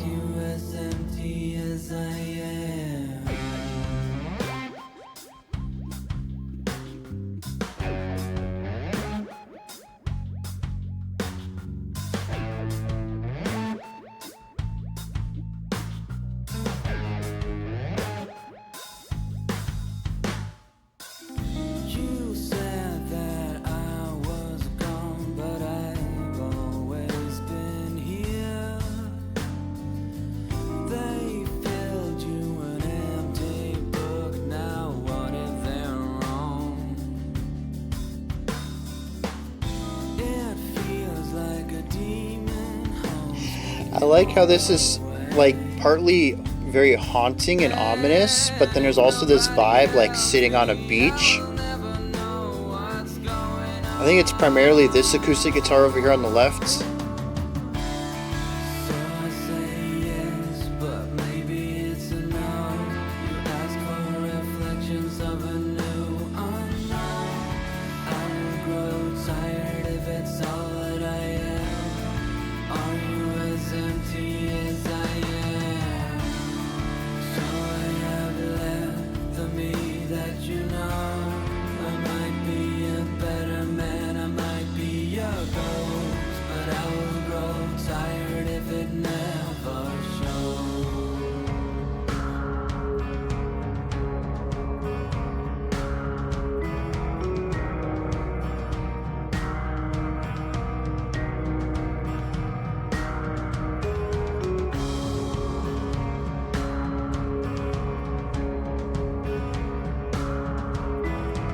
Dude, the collection of sounds here should not work, and it's so perfect. I don't get it.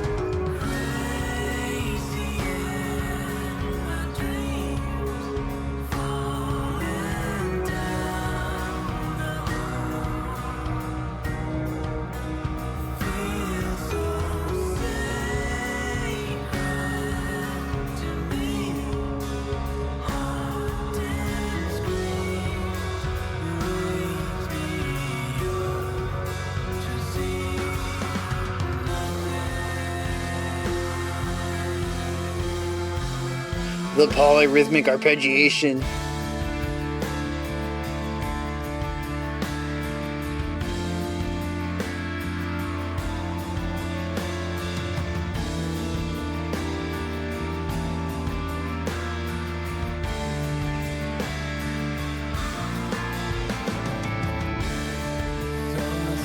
Yeah, so 1, 2, 3, 1, 2, 3, 1, 2, 3, 1, 2, 3.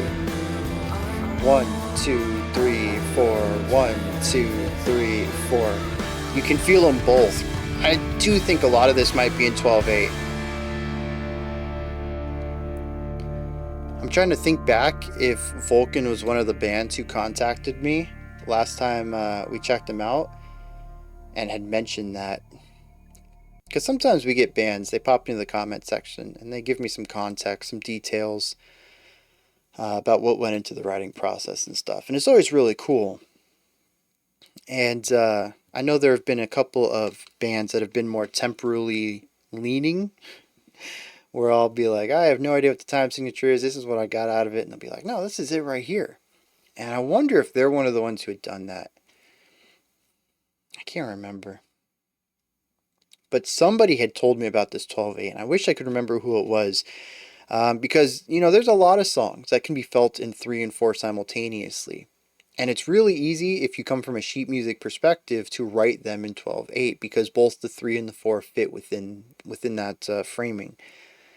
Whereas otherwise, they sort of bleed over a little bit as far as where accents lie and stuff like that. At least in 12/8, everything is rather... It's easily depicted in a single bar to get both accents, patterns within the writing. Just a little tip that I didn't know prior to the channel, so I figured I'd pass that on too. Like I said, I wish I could remember who told me about that.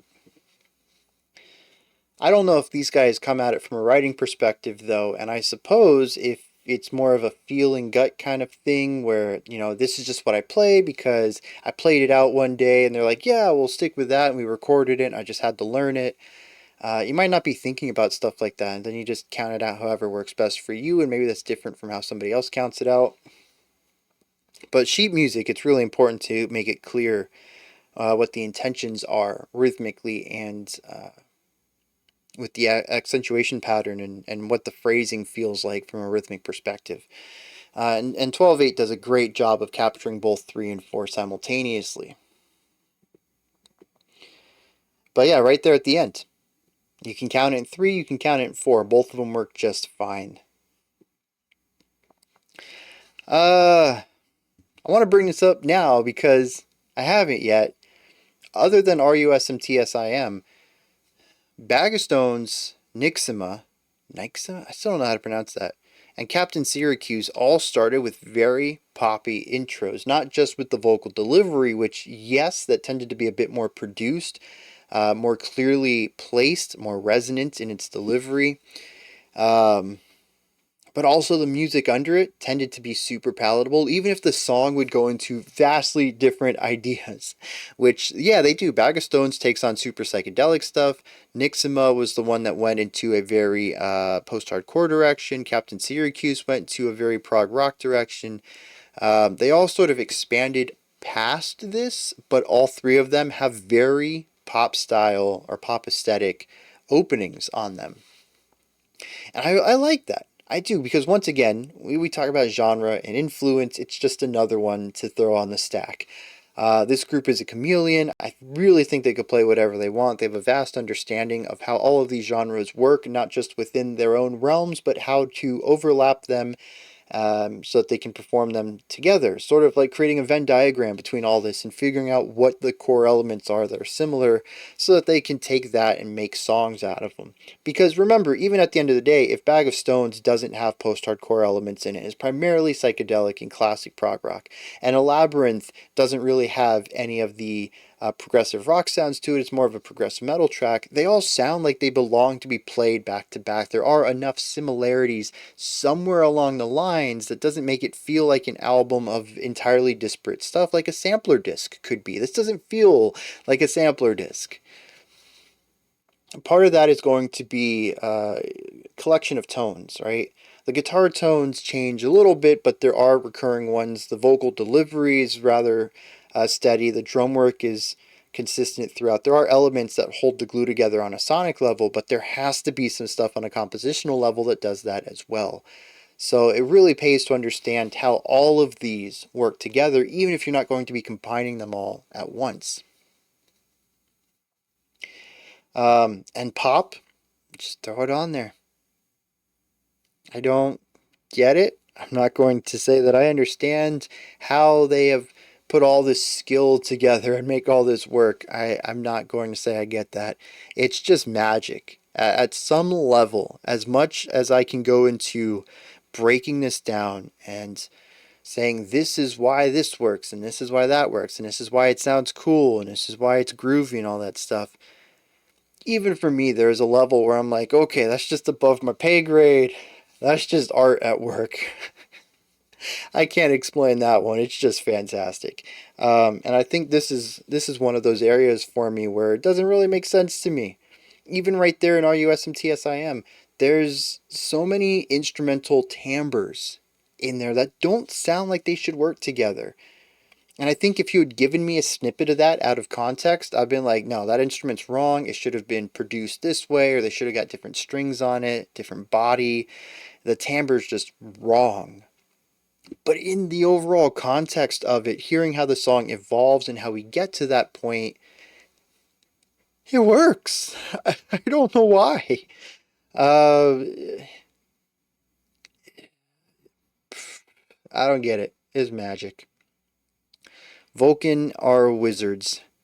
In more ways than one, because their temporal stuff is wild too. At least I can, understand that as an apprentice wizard, I suppose. But some of the stuff is just beyond me. They're so skilled at what they do. And I think at this point, if I hadn't done a little bit of research, I'd be like, dude, this is their debut. They have only up to go from here. But no, knowing that they put a few things together before this, they have experience. This may be the debut album for Vulkan, but they still have lots of experience under their belt of making music. And whether that music ended up getting listened to or not, it's experience nonetheless. So I'm a little less flabbergasted by it, but it is still an exceptionally strong album to come out swinging with, and they were shooting for the stars from the beginning. It's just bonkers. Something I haven't really brought up much, it's a little bit in passing, especially during the reactions, is the keyboardist. This dude's all over the place, and it's part of what gives each song its own sonic identity. The keyboardist has so many different sounds that they're utilizing. I don't feel like there's anything we've heard that has shown up in two songs. We had the organ in Bag of Stones. I don't think we had any piano in Captain Syracuse. I can't remember what we had in. No, we did have it in Captain Syracuse. I don't think we had it in Nyxoma though, which I think I mentioned during that analysis too. We have had a pretty standard piano in here. We have something that's a bit violin-y. I don't know if it was necessarily supposed to emulate a violin. Might not have even been of a violin at all. It could have just been, a personally created sound that just feels like a violin. But it's all over the place. We get some of the wild stuff in RUS and TSM. This is just way out there, bonkers sounds. I absolutely love the ingenuity in it. I can't say I've heard anything that takes this style of atmospheric rock and then puts those electronic sounds in it. It's like I said, it's wildly inventive, and it also just gives everything a unique flavor to it. Much like I stated, I would never confuse Bag of Stones for Elaborinth. I would never confuse the synth tones from Bag of Stones for how the synths were used in Elaborinth either. It seems that the synth player has a personal rule that, if they used this collective sound, you save it as sound bank 1, it only gets played for track 1. After that, it gets scratched off. You can never use it again, make a new sound. And I can appreciate that. I think it's a very cool way to go about doing it, and as usual, restrictions and limitations create ingenuity. And so if you can't rely on a single sound, you're going to go out of your way to experiment with stuff. And I'm sure that's how we got some of the very interesting things going on in that last track.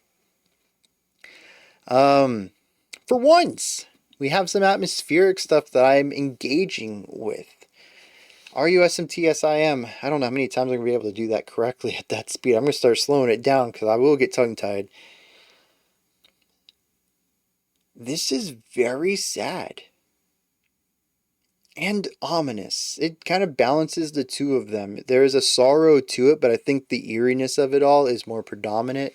It is generally weighty, though, and negative in a way that we really haven't explored at all, with everything else being energetic in some way. And the drummer can't help but be energetic here. We still have the ghost notes on the snare to introduce more movement. The drummer just doesn't seem like they want to sit still, even for a song that's a bit more ambient and laid back. The rest of the band does not share that. They have no problem playing slower, but the drummer's like, nah, ghost notes, let's do it. But yeah, it's a very ambient, slow, chill song that's just really creepy. And it's wild because it's juxtaposed at one point with this guitar, this electric guitar, no, acoustic guitar off to the left, that feels like it should be playing while at a beach. Not just the timbre of it, but even some of the chord progressions it goes through. It grinds against the harmonic elements in the rest of the bands. It is the little spot of happiness that's trying to nudge its way in and pierce its way through this dense, heavy atmosphere. And it just isn't. It just sits on the outside and it sticks out like a sore thumb. But it's very interesting that that's the route that they went on that.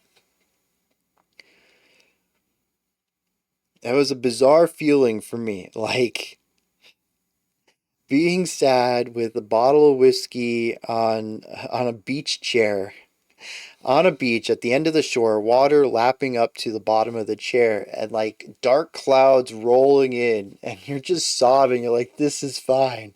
I'm in my element. I've never had a song give me that visual before. And if nothing else, that's fantastic. Thank you, Vulkan, for that thought. Ah, jeez. But yeah, it's dense, it's heavy. There's some catharsis to it though. There are a couple of moments with some uplift. Even the end of Captain Syracuse had a weird uplift pulling us into this track. So it's like they wanted a moment of levity before they created this heavy weight. Even within that, they didn't want it to be a consistent heavy weight. So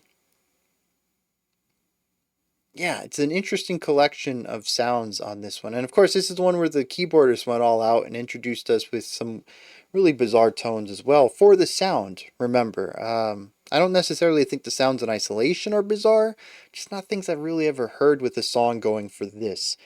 And tying it back to all of our genre stuff, this really reminds me of Anathema and Porcupine Tree. This is the modern prog rock stuff, the atmospheric prog rock stuff that once again, it's a unique sound. I would not confuse this with any other track we've heard so far.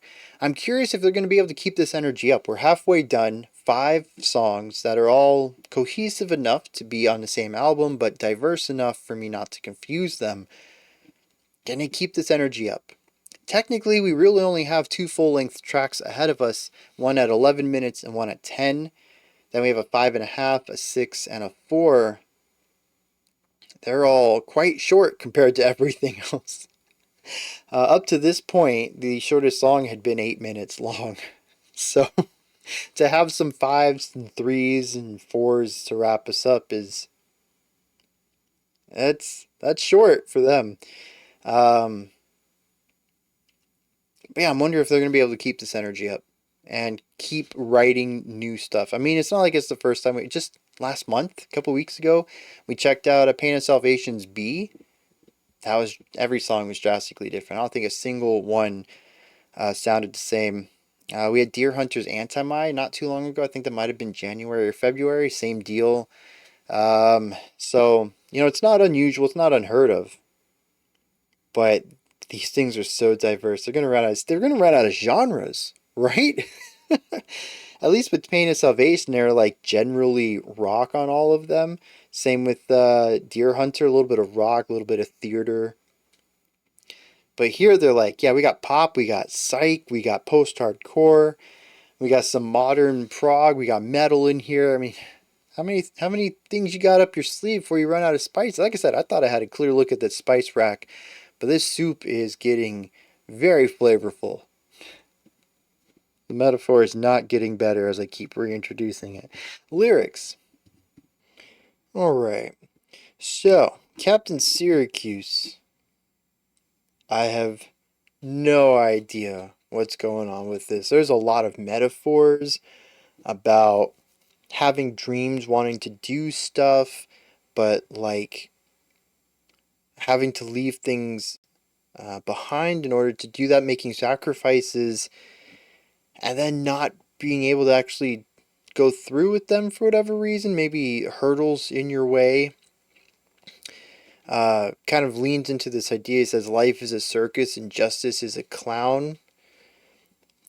Not feeling that they had a fair shake at life, possibly. We turn into the idea that life is a purple flower in a jar, but there's a siren song. Metaphor is getting a little lost there. Life being trapped and locked away in a box. Overall, I just get the idea that it's about being mad at how things turned out in your life and not being able to chase the dreams that you originally wanted to, and feeling that your life was a bit wasted, but having a lot of anger behind that. So if I don't necessarily know who they're blaming, what they're blaming, but whether it was decisions they made or forces outside their control, they definitely aren't taking a lot of blame for it. That's what I get, but it's based off of just a few lines that I could actually piece something together on. So I don't know, I could be completely missing the point there. Now, RUSMTSIM. This one I get a little more, but I also don't get at all. The beginning says lucid dreaming, again, so far away. I wonder what design I will hold. I was a child. I want to know tonight. This idea of dreaming pops up a couple of times, which I think leans off of Captain Syracuse in the concept of having dreams. This one going back to less of a something I want to do, and sort of dreams of things that have happened, returning back to a childlike form, possibly utilizing that as a vehicle to explore the world through some sort of innocence or childlike framework. There's the idea of being left behind, of also being devoid of purpose. At one point says, I've always been here, I've been an empty book. It talks about demons haunting me that won't go away. The end of the song says, embrace the end, falling down, we feel so safe, but it's haunting, and there's a scream. Beyond that, though, just kind of piecing some of these ideas together, I have no idea what this one is about. So yeah, we're just going to push forward.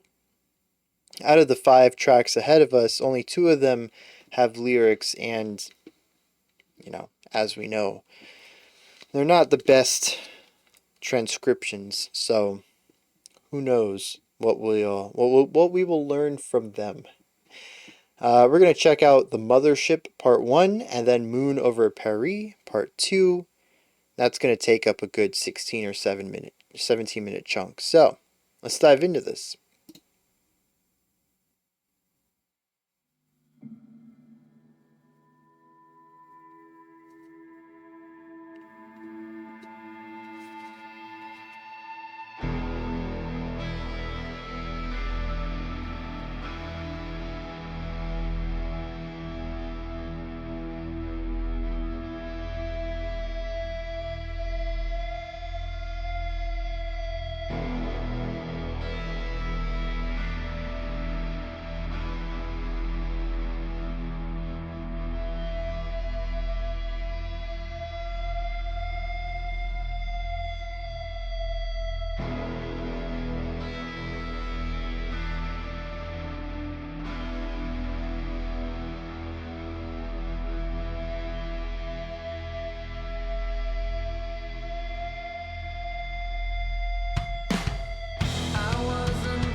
Yeah, the drumsticks hitting each other is a really great texture for this.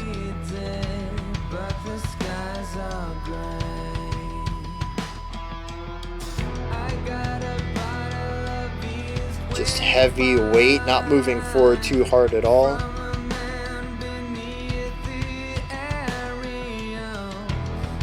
The feedback that's constantly used off here on the left.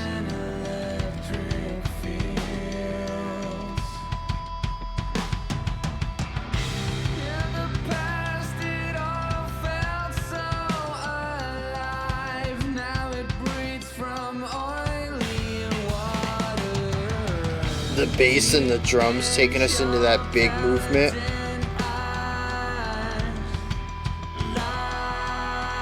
That really low vocal harmony. Just giving a strong rattle to the whole thing.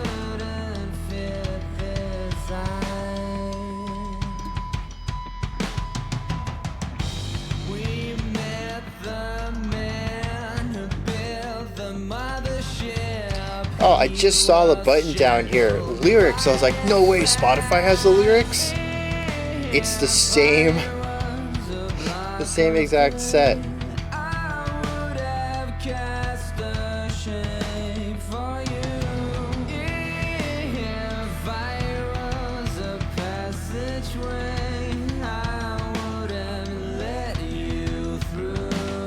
Dude, great placement on those harmonies. Still getting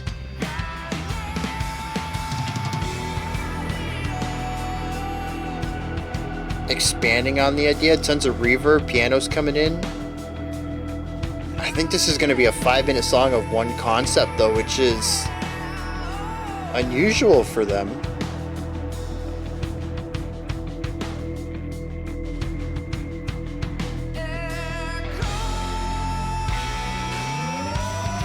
Oh no, okay.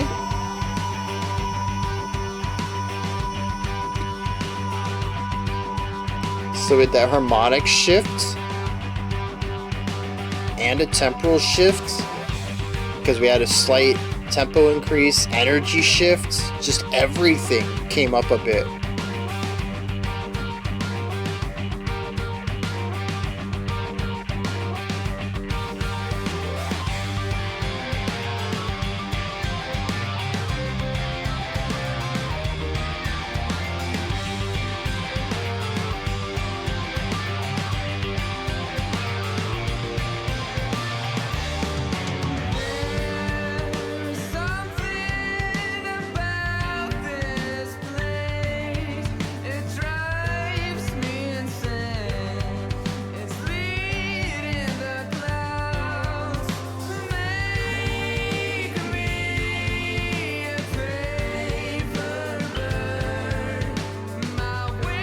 Yeah, so taking a lot of the same vocal melodies and harmonies from the last section, but just placing them within this new environment.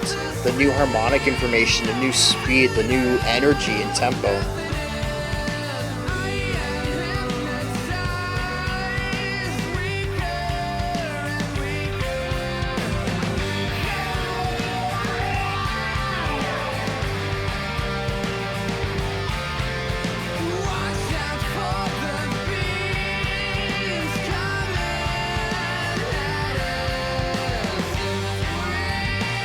Yeah, filling out the sound, allowing it to feel empty, and then bringing in all this surrounding guitar work for impacts.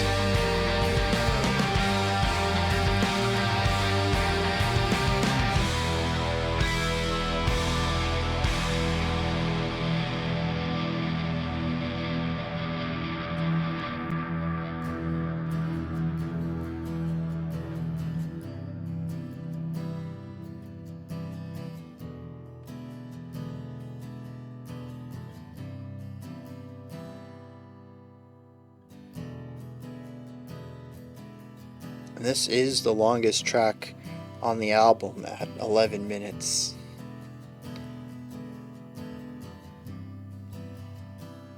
The winter is slow and you don't feel like a summer.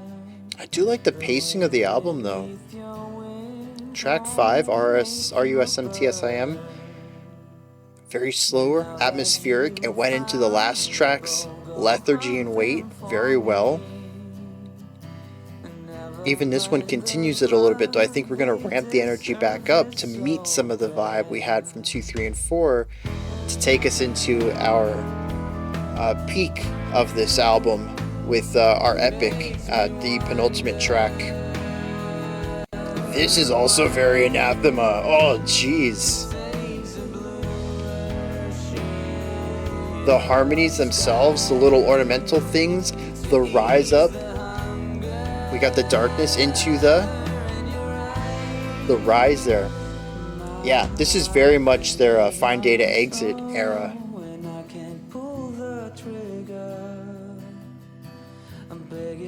This feels though very 90s rock, and finding that similarity between those two types of music. Yeah, I'm here for that.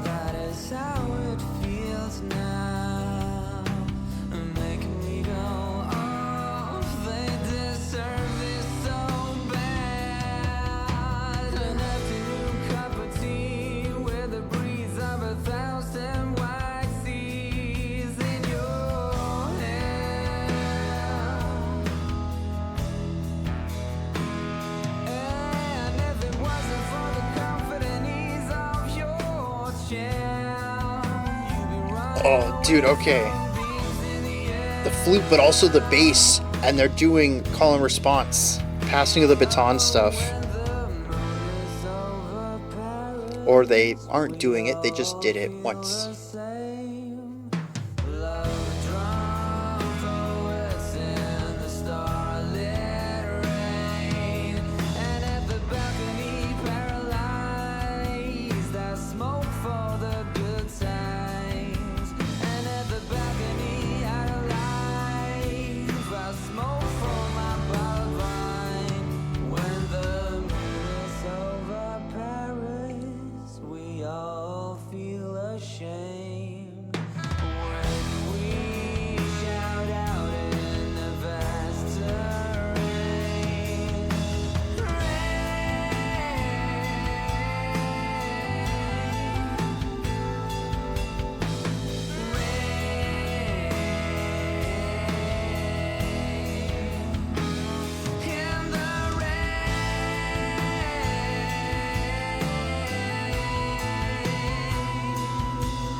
Instead of the call and response that the flute and bass did last time, they played the exact same thing, like 2 octaves apart here. Beautiful. It's those little bits of contrast. Keep things fresh. Ooh, accelerando and crescendo.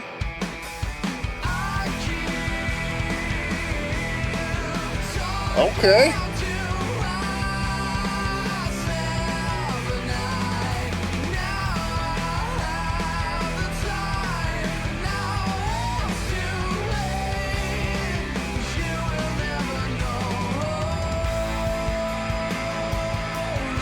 Yeah, just a perfect time for halftime.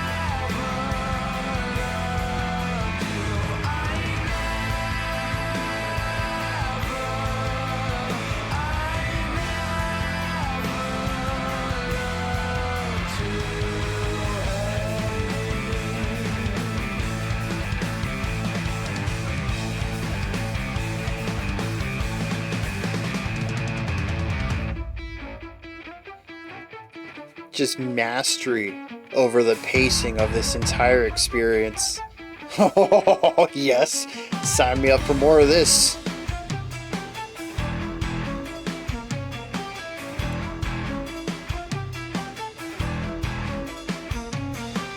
The piano bass combined with that punchiness. Tying this into some of those gentier ideas from the beginning of the album we haven't really been exploring much.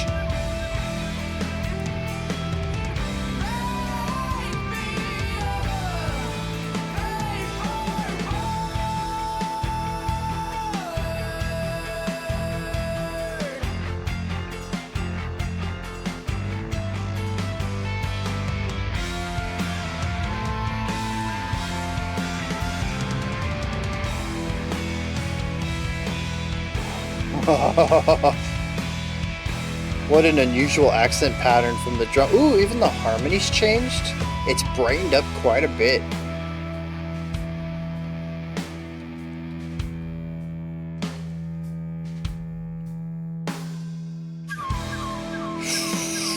What? Dude, this is bizarre to follow.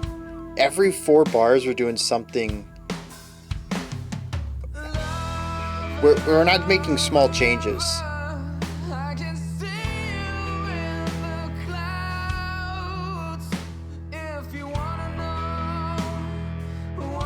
It's like a snake.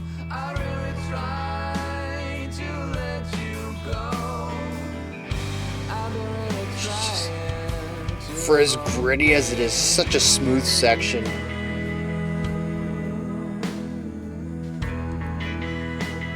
Also, I think this is the chillest the drummer's ever been.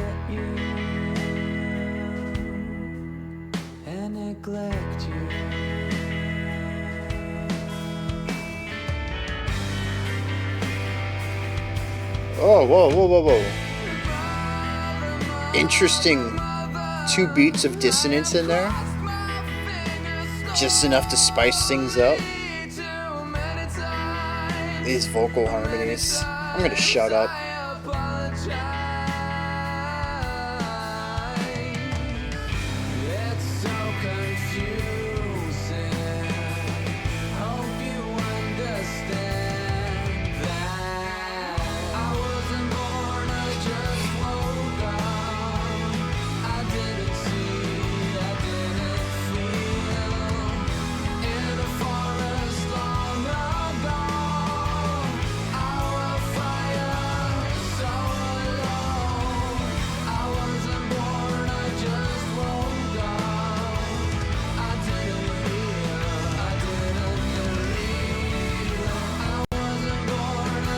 It's really interesting to hear the beginning of this. Are we going to do it again? No, of course not. It starts out something adjacent to Phrygian dominant and then goes major.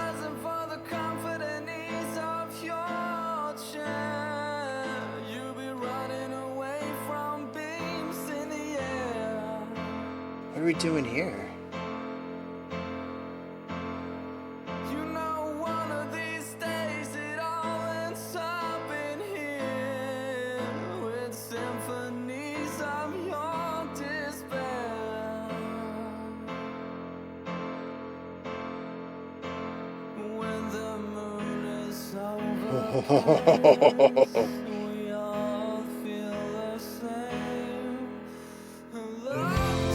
Yeah, I felt that coming on.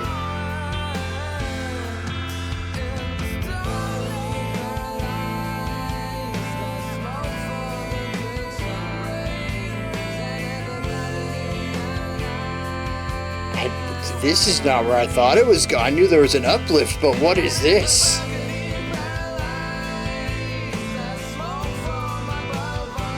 It's like harmonically based on where we were about 40 seconds ago.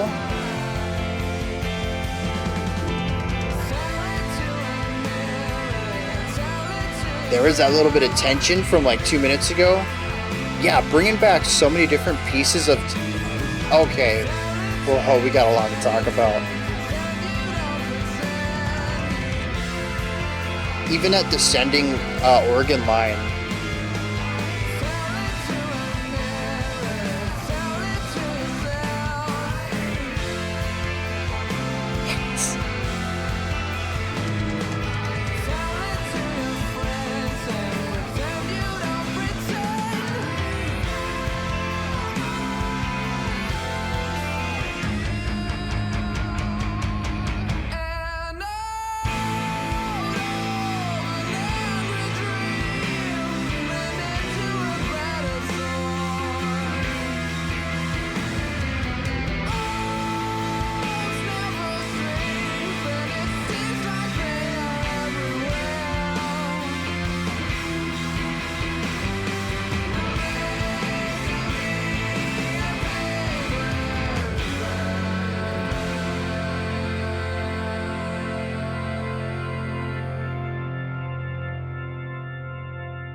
What? What? Okay, dude, bro. What? I had no idea where that was going. And having seen, listened to, whatever, just my ears, I heard stuff at the end that, wait, how do we get there, first of all? But, like, second of all, I know how we got there, but, like, how do we get there? But, like, also, check this out, okay? Tell me if I'm wrong here, but, like, uh, that ending was like some, I don't know, some 90s style rock stuff. I can't think of like a specific example, but like the more atmospheric, grittier, like grunge, but not grunge. I don't know what I'm trying to get at here, but like mix that with some Dance Gavin Dance and some atmospheric doom rock, something like Anathema, and like just a splash of the progressive chaos of who's that band I keep bringing up? Y'all know the band, the one that I don't like, but like I do like. Uh, who's the band who came from at the drive-in? Why can't I think of their name? They did. I don't know. God, it's this song broke my brain, dude. I'm not even kidding. I can't even think of bands. Mars Volta, right? Mars Volta, Dance Gavin Dance, Anathema, and like some 90s rock, atmospheric, grungy but not grunge rock, and like smash all that together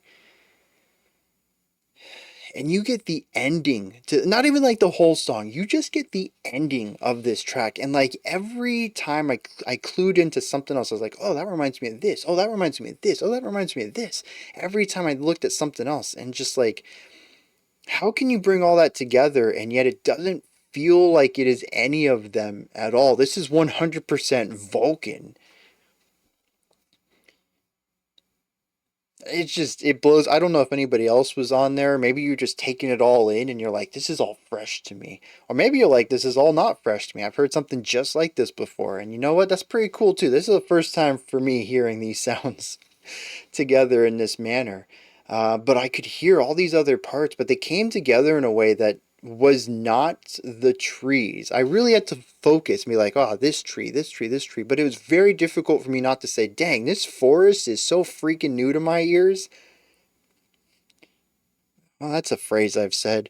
Uh, I don't know if that makes sense to anybody else. It was just, it's bonkers. But like, here's the other bonkers thing.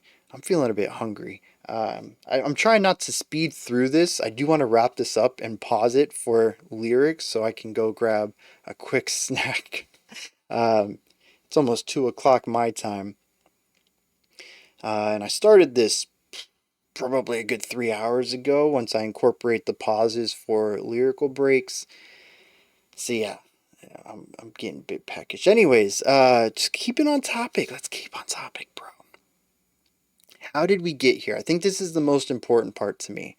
There's a lot of cool things in this track. A lot more than I can remember. There's a lot more things that I might have even noticed.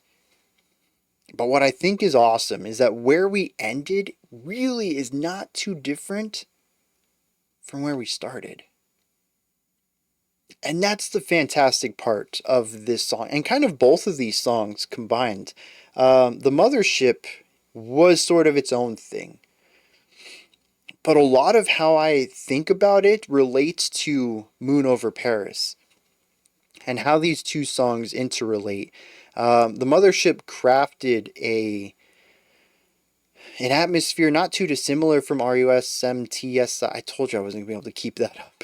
Track 5, RUSMTSIM.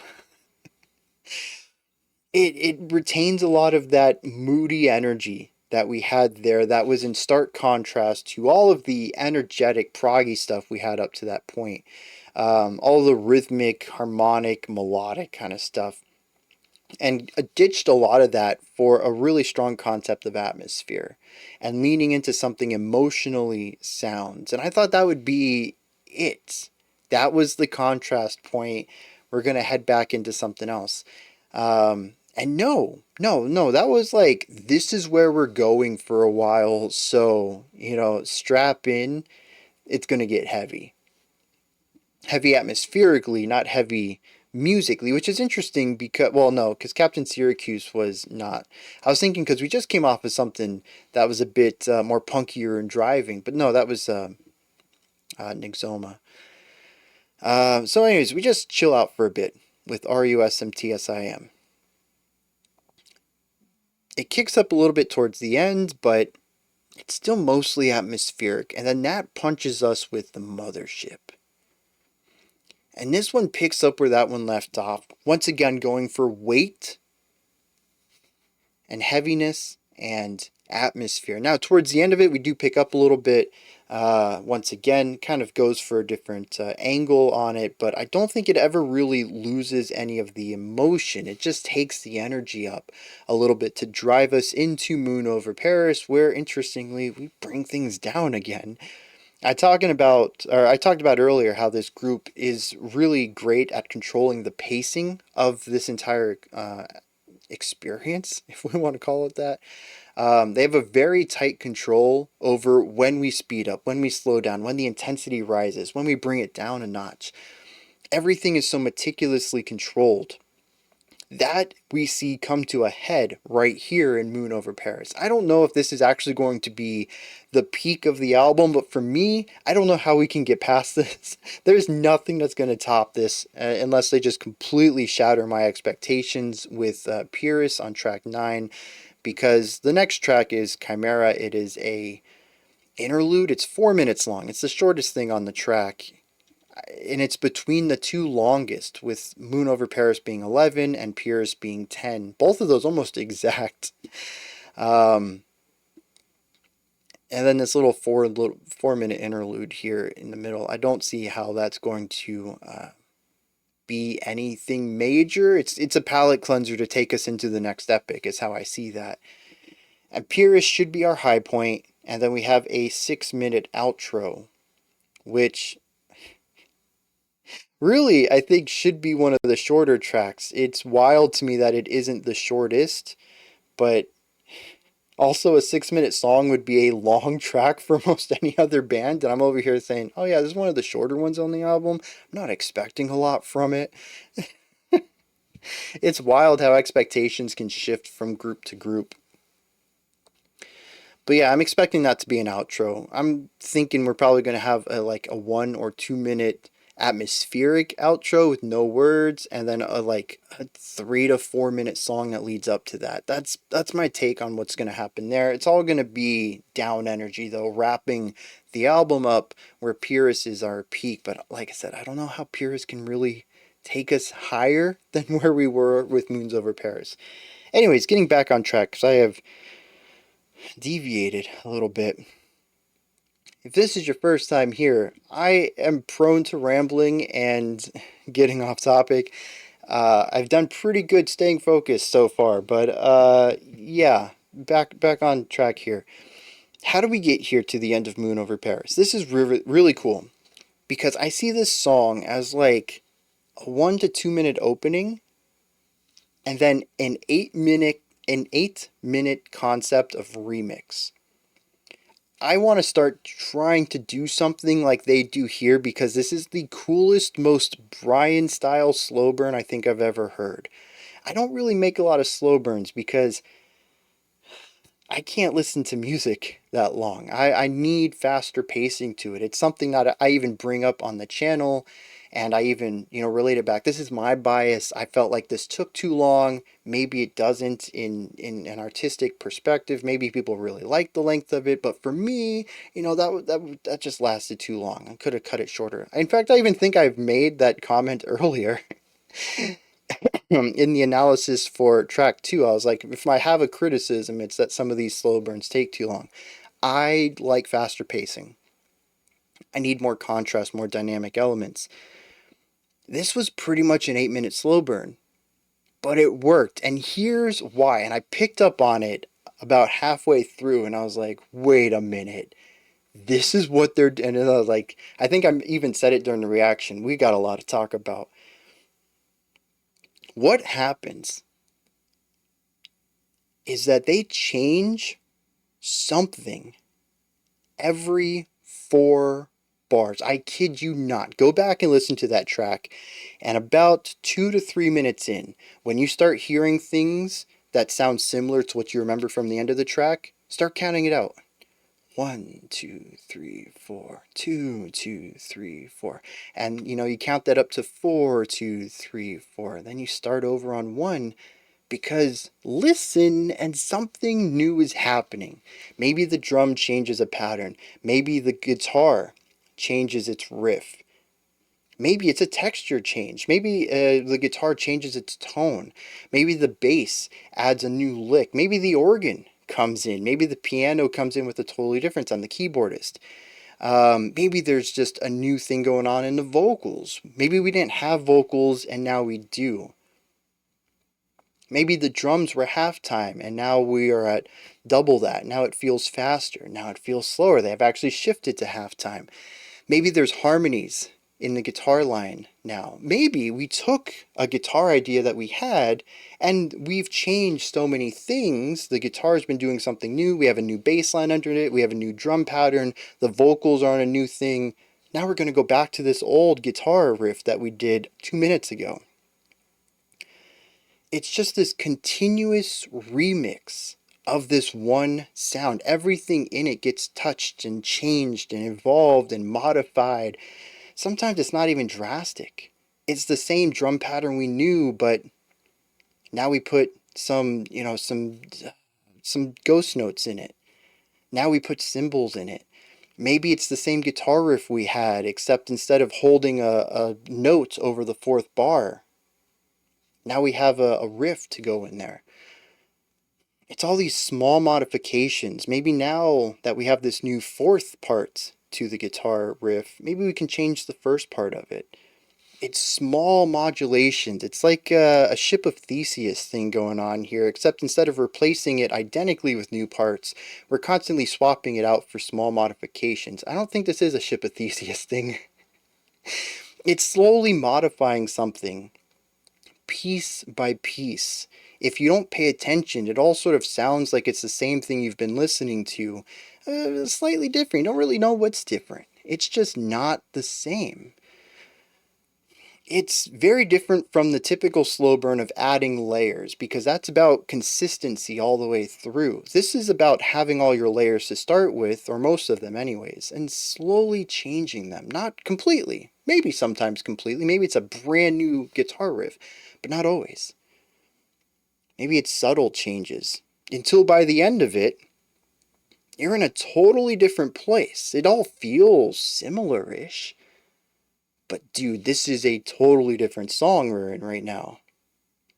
And we can also do this not just with the instruments themselves, but with dynamic qualities, tempo, intensity, volume, pitch. Maybe we're up an octave on the vocals where we were down an octave. It felt a little bit more restrained and calm and maybe even cautious, and now we are projected and dominating, and there's confidence in it. It can completely change the feeling, the atmosphere of the section. It is a slow burn, not of a slow addition of ideas, but a slow burn where we move from several. It's a slow burn by 1,000 cuts, if that makes sense. It's so many minute things that as I'm listening to it, I was like, oh, that's new. Oh, that's new. That's how they did that. Oh, that relates back to this thing. And so it's a slow burn that doesn't feel slow to me, at least from this analytical perspective, because there's always something new happening. And the thing is, it's not always new. As I mentioned, sometimes we might bring back something old. And so it feels like this continuation. There's this connective tissue throughout the entire process as we move from one idea to the next, this constant metamorphosis and evolution of the sound into that peak that we had. It was just phenomenal. It had its grip on me both casually as I just grooved with some of it, but even when I decided I wanted to check out what was going on, I was just fascinated by how everything was coming together, but still modular. Nothing was ever static. It is just, I'm blown away by it. I honestly am. And like I said, by the end of it, we started incorporating post-hardcore things, noise rock, basically like everything we had explored up until this point was present in some facet or another. And just, it all fit though. That's the thing. It's what I keep coming back to. How do they make all of this work together? And I don't have that question answered, but I know how this experience, this 16 minutes of music, all came together and why it reached such a point, because not a single point of it felt out of place. Not a single moment of it was like, yeah, I don't know how that works. It's all connected, if not by the minutia of evolution in the moment, but about bringing ideas back from the past. There's even some ideas in here I was like, oh, dude, that's from like 6 minutes ago. And I think there's even some parts in here from other tracks. I'm not 100% sure on that one. But there were some things that felt familiar. I was like, that's not recent, but it sounds familiar. And I was like, maybe that was from an older track, and I was trying to piece it together. And yeah, I mean, like I said, each track has a sonic identity. So it's not just a vague from another track. It was like, that piece actually feels like it's from, Captain Syracuse, because Captain Syracuse was this style of music or something like that. That was very genty. So, it feels like it's from, Elaborinth. I don't know if that was specific or if they were just alluding to these sounds that we've heard earlier in the album. But, I mean, honestly, if the album ended here, I'd say it's perfect. Now, they have more story to tell. Maybe they have a new peak that I can't imagine, and I'm going to enjoy that as well. But this really feels like an experience ender to me. And it wraps up everything I've experienced up to this point. I'm excited to check out the next 19 minutes of music. That's it. Dude, this has oh geez, we're at like 2 hours and 45 minutes here too. Um, this album has gone by real quick, um, but I feel like this is a really cohesive ending. And if this is what they put in the middle, I can't wait to hear how they decide to wrap the album up instead. What more they have to tell and how they're going to tell it, because this is the ultimate culmination. Even in a vacuum, this is a perfect little 11 minutes. But within the concept of the album, it also wraps everything. How do they do that? That's such good foreshadowing. And like I said, I want to adopt this. I want to make a slow burn song because, like I said, I'm not great at slow burns. It's too slow for me. But just like every 4 bars, change something up. I can do that. That's still interesting for me. I don't know. Let me. Oh, we don't have lyrics for this one. We do have lyrics for the Mothership though. So let me read those, see what's going on there, and then we'll push into our final third or so of the album. All right. The Mothership, Part 1, lyrics. The first stanza speaks of somebody who just came into being. It starts out, I wasn't born, I just woke up. Speaks about how the town he woke up in was fine at one point, but doesn't really feel alive anymore. The next stanza, he speaks about meeting the man who built the mothership while he was shackled by his fans. Talks about how even the person who is about to create the biggest thing is weighed down. There's somebody who follows their dreams. I don't know if this is a concept album because I'm missing so much information. But if nothing else, there is a recurring theme throughout a lot of these, which is the disillusionment with the adult world, I think. But anyways, it finishes up, says there's something about this place that drives me insane. It reels in the clouds, make me pay for something. I think there's a blank there. It says my wings have fallen apart, and it's kind of fragmented after that. But he ends it saying that he feels hypnotized, feels weaker by it. And then it says, watch out for the beings coming at us.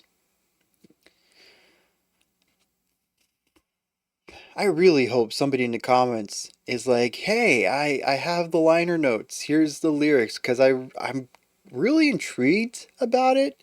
If this album does go into my listening rotation, which I think it will, and I give it a few listens, there's going to be a point where I'm like, I need to check the lyrics out.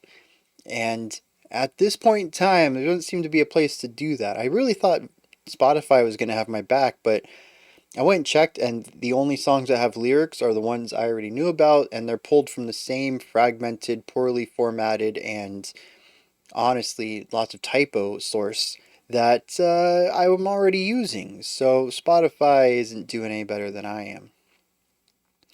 Which begs the question, why does Spotify specifically pull websites scraped from, or lyrics scraped from other websites rather than sourcing it from the artist? I guess it's up to the artist if they want to supply it or not, but I don't know, it just makes the platform seem weaker if it's optional. And as I said, we don't have lyrics for part two, Moon Over Paris. So we're going to push forward with our next group of tracks, Chimera and Pyrrhus. And this is going to take about 14 minutes to get through this set. Depending on how Pyrrhus ends, I may just let the outro roll and we'll finish the whole track, the whole album. But that my plan is to end at track 9. So let's dive into it.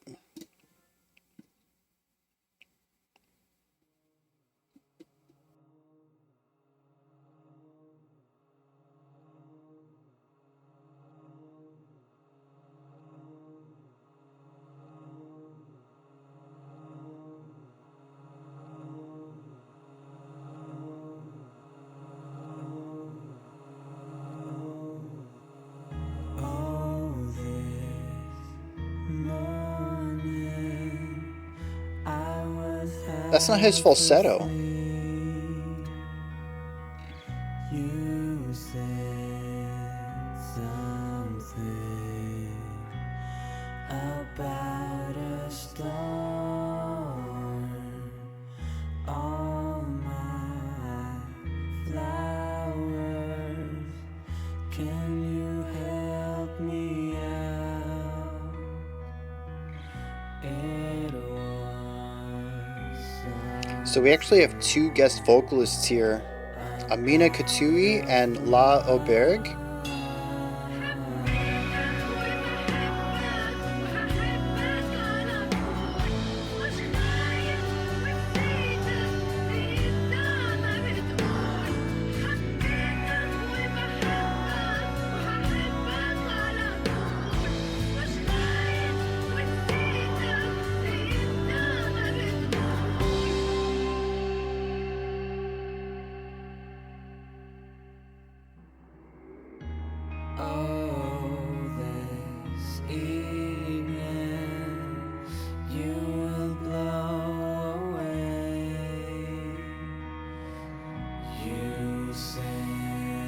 A really warm resonance of the lower one. come your way, tired and bored. The beam lanterns glow, and in the darkness I learn.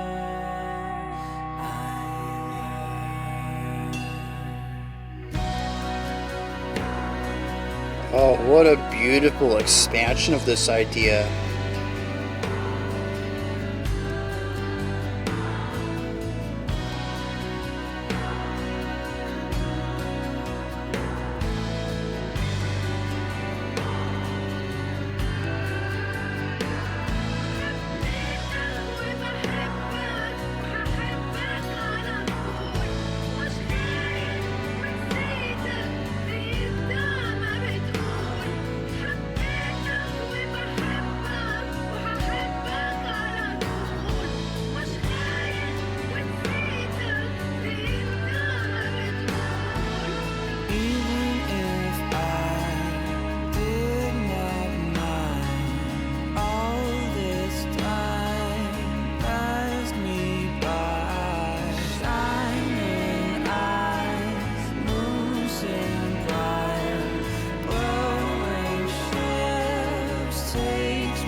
actually have a hemiola in here. It's in 3, but you can actually feel a 4 as well, a bit slower, which gives us a 4 against 6, which is 2 against 3, and we actually have that hemiola rhythm from the guitar.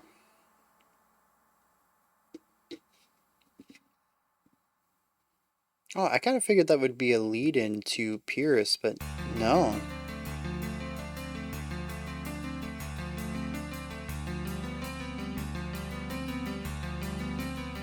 So there's a 7. Yeah, very clearly 3.5 beats over 4.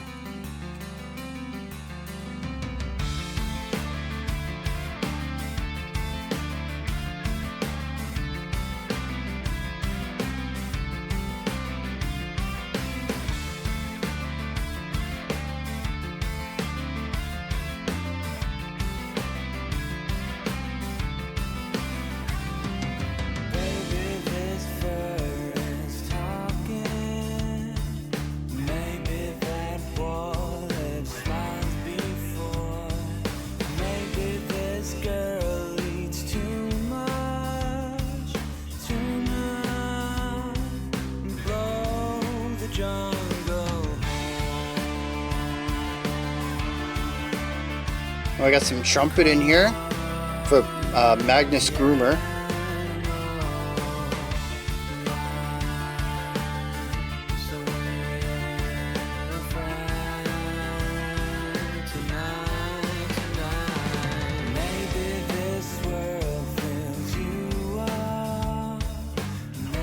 That bass, really great place to showcase. Hey, there's our female vocalist again.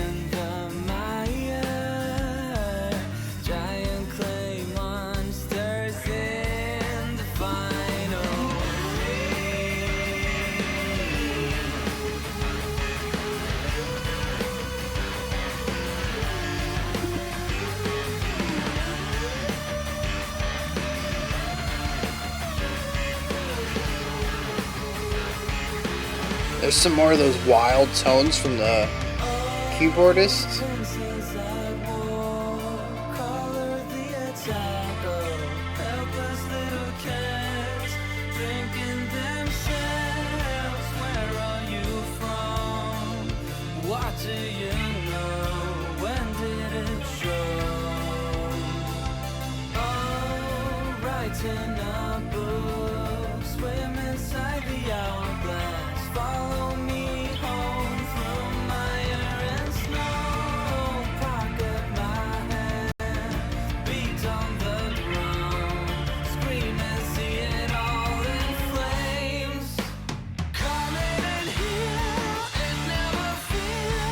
Oh yeah, I was wondering if we were going to stay atmospheric, but here we go.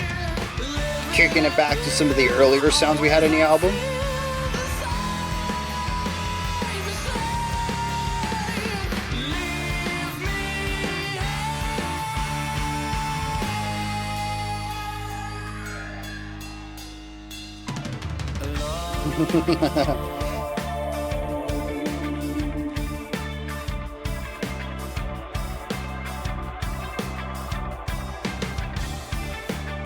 Yeah, root tones on the bass, but still strong presence.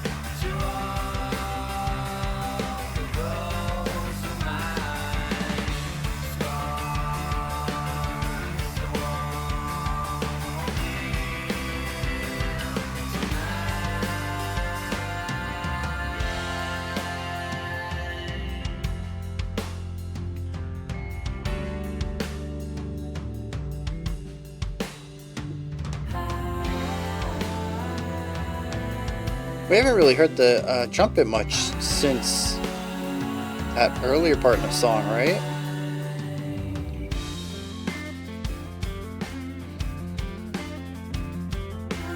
A return back to our opening, but with lighter guitar work and this hi-hat based drum pattern. Hi-hat and bass kick.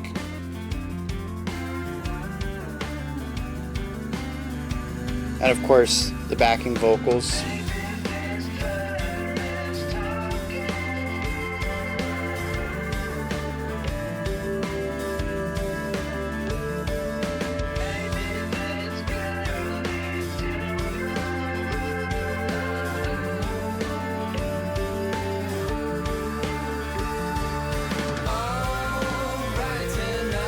Oh, actually, the hi-hat also gives us a snare once in a while.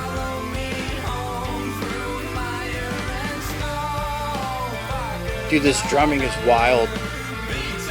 Both the feet are doing different things. One's the hi-hat pedal.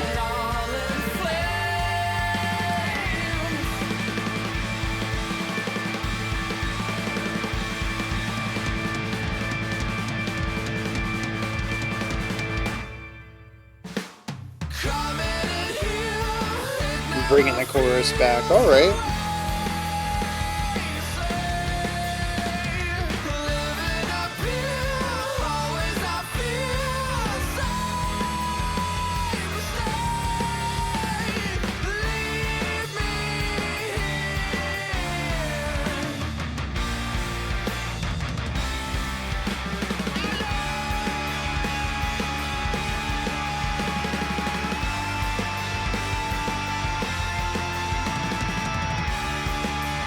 Here we go again, one of these long held out notes.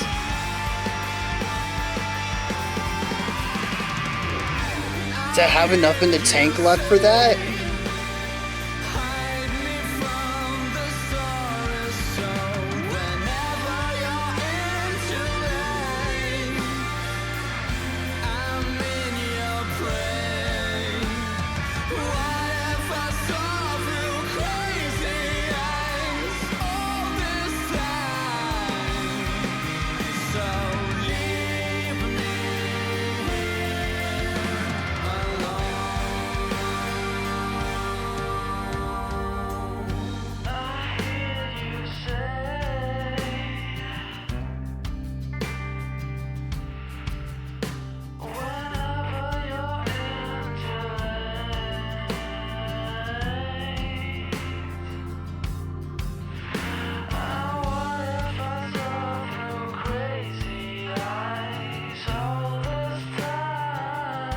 So unless this picks back up heavy, I have a nice little bell curve starting low, peak intensity, ending low.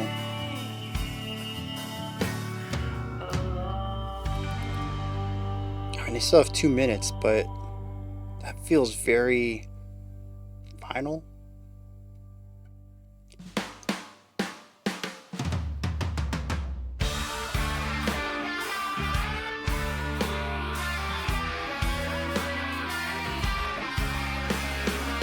Who am I to tell them they're wrong?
I'm going to pause it right there.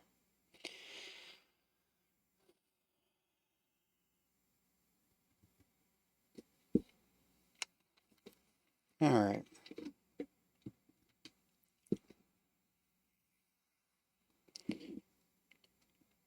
I wrote down rhythmic start, atmospheric mid, end, because I was really curious how they were going to wrap this album up. We've already sort of gone over this. The first 4 tracks are very high intensity, very rhythmically based, lots of textures going on in them. And then 5, 6, and 7, at least up until the point where I had written this, although we can also bring in tracks 8 and the first 3 or 4 minutes of track 9, are all very slower paced, atmospheric, very much focusing on a weightiness to the songs rather than a bounciness or an energy or a drive or anything like that. A lot of the gentler ideas are used sparingly. The drums get reined in. Everybody gets reined in order to focus on an atmospheric, harmonic kind of thing, aiming for specific chord progressions to influence the way that the song feels, more so than grooves and jams and sick riffs. And I was like, okay, how do we end this? Especially since, as I kind of pointed out, Moon Over Paris does a good job of incorporating some of the earlier sounds into its peak as well, in order to bring together everything we had heard. Where do you go from there?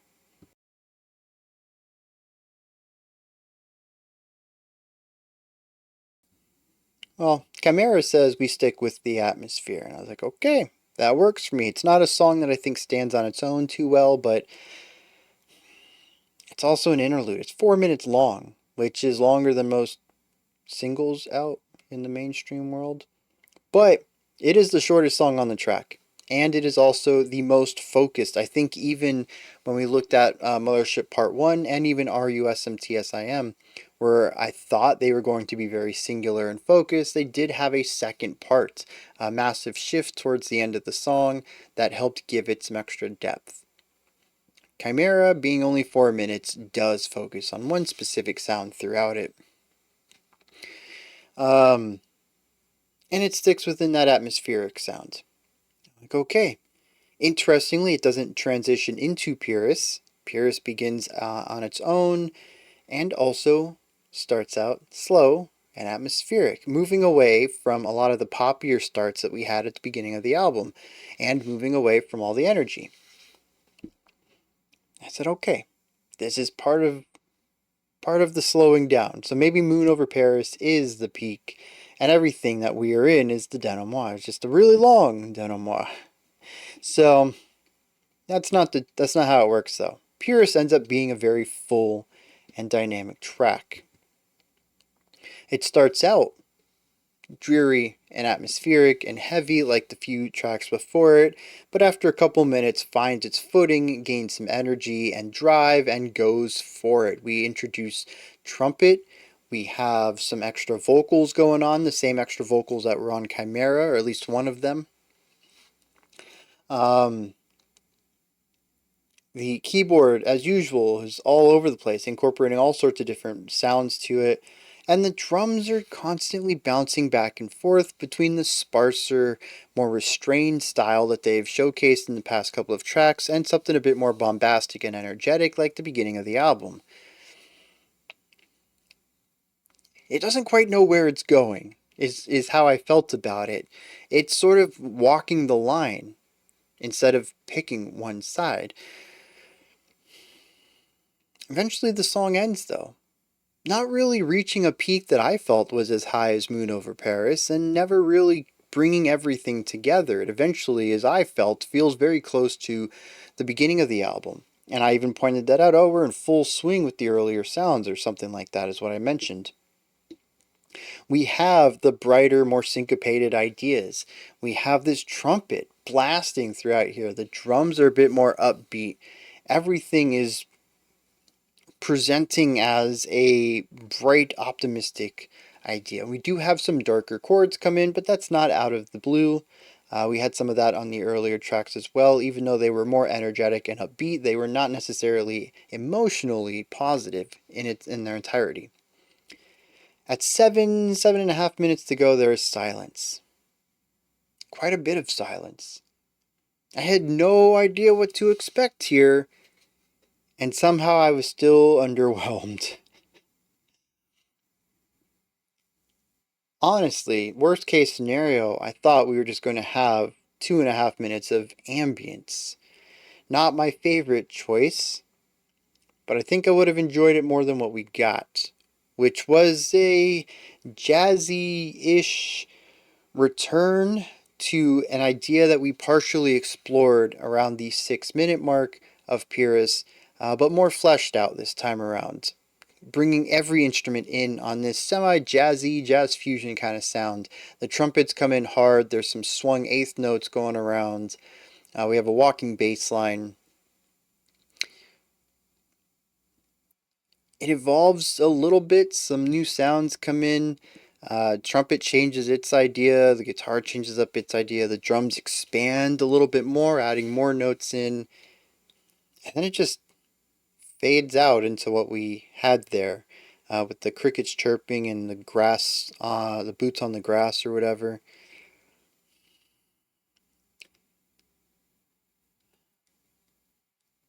I don't know how to feel about it on a first listen. It doesn't make any sense to me, honestly. And without lyrics, which I'm going to tell you this, I pulled up the lyrics real quick to see, and Spotify has a whole 12 lines, so I went and checked my usual source, and they have the same 12 lines, which is to be expected. That song had a lot more than 12 lines of lyrics to it, so I don't even know if it's worthwhile to dig into that. It's not even just incomplete in that there's missing lines, or the ends of lines, but I feel like I'm only seeing 10% of the lyrics in total. I'll probably still take a break to look at them, but I was a bit underwhelmed by that. And Chimera, I don't have lyrics for, and I really feel like if this is a conceptual part of the album, or maybe it is a concept album, the lyrics are going to be really important for this. Why is Chimera the way that it is? Why does it move into Pyrrhus the way that it does? Why is Pyrrhus built like this bell curve and ends early just to have a larger post ending to it, and then the crickets, and it's going to take us into the next track? And what I'm getting at is, from a musical perspective, it doesn't really make a lot of sense to me, which makes me feel very whelmed by it, because I thought this album had a really good ending point already. If someone tells me, hey, tracks 8, 9, and 10 are actually bonus tracks, or maybe just 8 and 9, maybe 10, being that it's part 3, actually works really well when played after Moon Over Paris. I don't know, maybe it does, maybe it doesn't.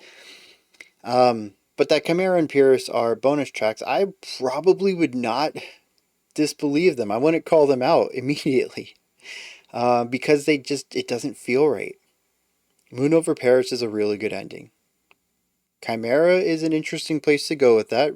Retreading's a lot of ground we have been retreading, and Pyrrhus just doesn't quite hit the peak. It feels like it's doing what Moon Over Paris did, which is attempt to tie everything together, the atmospheric half and the louder, more bombastic progressive half, and it just doesn't do it as well as Moon Over Paris did. I don't think it earns its peak. I don't think its peak is as effective, and the ending just doesn't work for me at all. That's not to say it's a bad song, or even that the ending is bad. I like the ending in isolation. I think that what it does is very cool. I love the way that the brass sounds in there, the trumpet starting lower and rising higher, the way that it plays against the rest of the band and their syncopations, and even bringing in this bouncy swung feel against the rest of the album, well, the rest of the back half of this album, which has predominantly been really heavy, focusing on downbeat accentuations. It's a nice contrast to all that, and it works well on its own. It just doesn't quite come together when I put it into context of the rest of the track, and that kind of hurts my reception to it. I'm a little apprehensive to get into Howling Owls and wrap the album up, because I'm afraid of what it's going to do or be. I really hope that it wraps the album up nicely, and maybe canonically in my headcanon I can just say 8 and 9 don't exist and push this one against the other one and have a nice trilogy without some songs in the middle to split it apart. But it's also possible that the lyrics make things clear too. Not just in the concept of the inclusion of these songs and what they're doing, but also maybe track 10 doesn't make sense without them, if it is a concept. So, there's some stuff that comes into play here. I'm not going to say that my opinion is definitive in any way. It is literally my thoughts about an album the first time I've listened to it, and while some of it may be objectively accurate, other parts are subjectively biased. And this is definitely one of those. I'm also working on incomplete information from the lyrics too, and that is not helping my judgment either. So, that's where I'm at. I do want to wrap this up though, before we dive into this final track, and talk about what I think that they do fantastically. First of all, of course, is what I've been praising all along. Their ability to smash genre together, to pick apart pieces of what makes a genre it. Little pieces, not necessarily anything that makes it on its own, but these three genres all feature this one element. That one element by itself doesn't make the genre, it works in tandem with others, but it is a through line between them, and so it's something we can utilize if we were ever to smash these three styles together. They are really good at picking up on these small details of what helps define a genre and finding the through lines and mixing them that way. Again, not just within a song, but within the album. Keeping all of their songs, regardless of how unique their sonic palette may be, homogenized in some way so that they all feel like they belong together on the album. But I think they also do... What is that last one? My marker was dying when I wrote, so I'm kind of looking at a word that's only half written. I have 3 things listed here, though. Melody, groove, and... Oh, atmosphere. Yeah, that is not an A. I don't know if I would have ever gotten that. They do these 3 fantastically. I love the melodies. We don't really get too many of them from the instruments, but the vocalist is quite adept at pulling them off in a way that is catchy and flourishy at the same time. They are simple enough to be remembered easily, but also complicated enough and complex enough to show off their skill and make things sound bombastic. The vocalist does a lot of heavy lifting as far as some of the sections where there's just so much energy and drive going on, and they elevate it to the next level with some sort of run or a long held out note or any of these things that to me show off their chops without being too flashy, and it's all about walking that line. Groove is evident from the very first song. It's just super syncopated, groovy stuff. It's very difficult to listen to pretty much any of these tracks aside from maybe 1 or 2 that hyper focus on atmosphere and not just want to move your body along with the music. It is just, it's rhythmically catchy in the same way that the vocals are like an earworm. They're melodically catchy.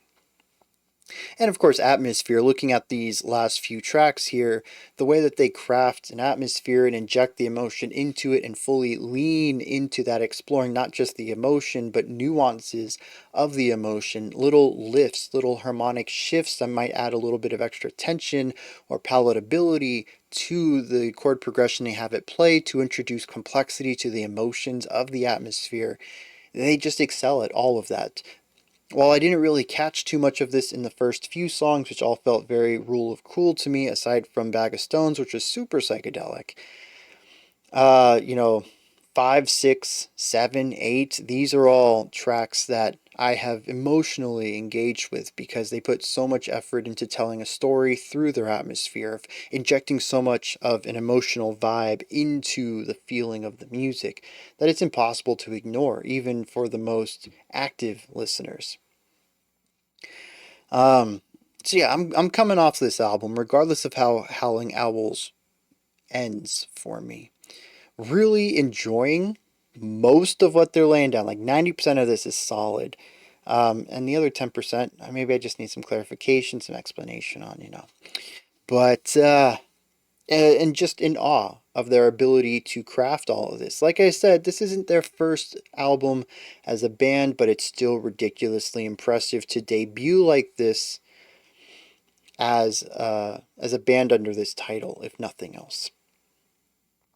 The best thing to note is that they have nowhere to go but up, and while I do have some complaints about this album overall, some may be misguided, it's possible that they've rectified those on future albums and have written things more cohesively, or more, paced differently, in a way that would just work better for me.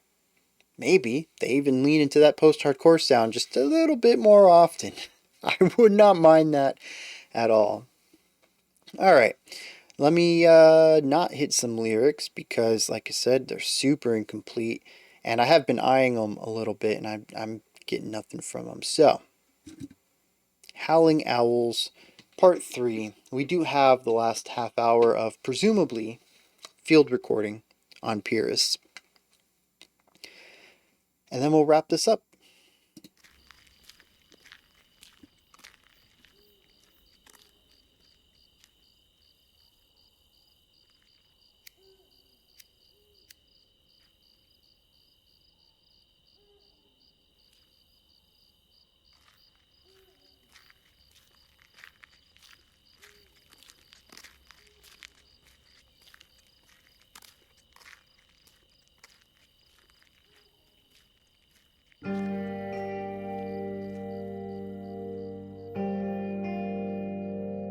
Yes, I don't understand that transition at all. Maybe it makes sense with the lyrics,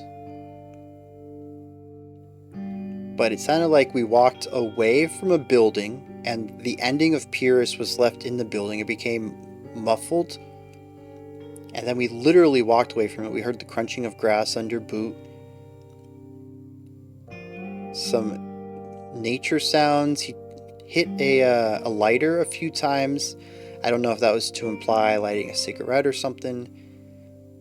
And then walking off to the right until this song starts and the crunching of the grass faded out.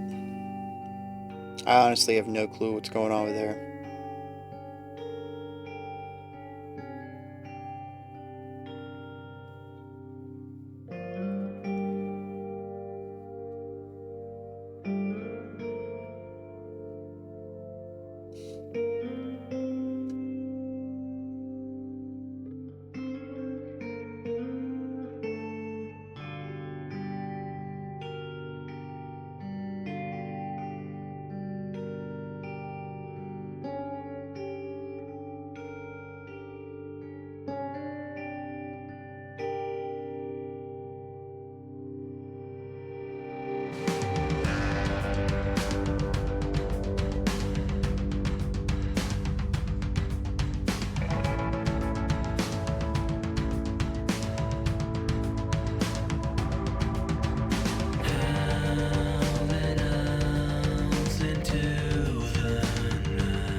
In an interesting twist, hour 3 is very slow.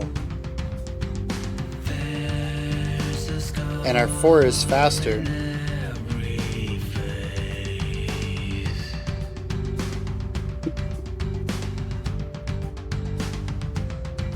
Usually it's the inverse. I think in every other song it's been the inverse.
Oh, dude, the panning on that transition.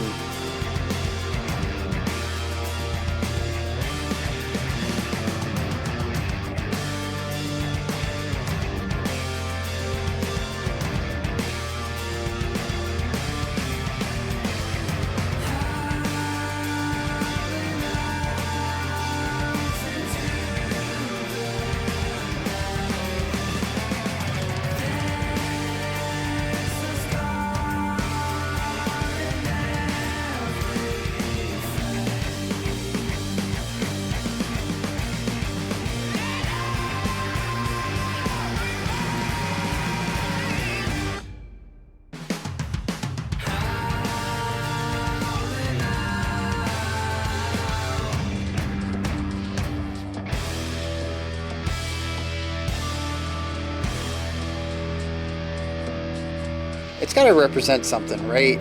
There is no need to have done that twice.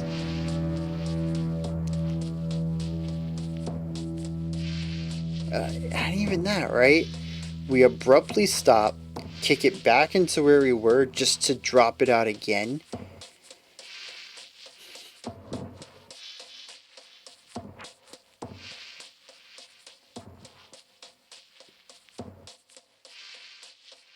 Yeah, I got nothing on that.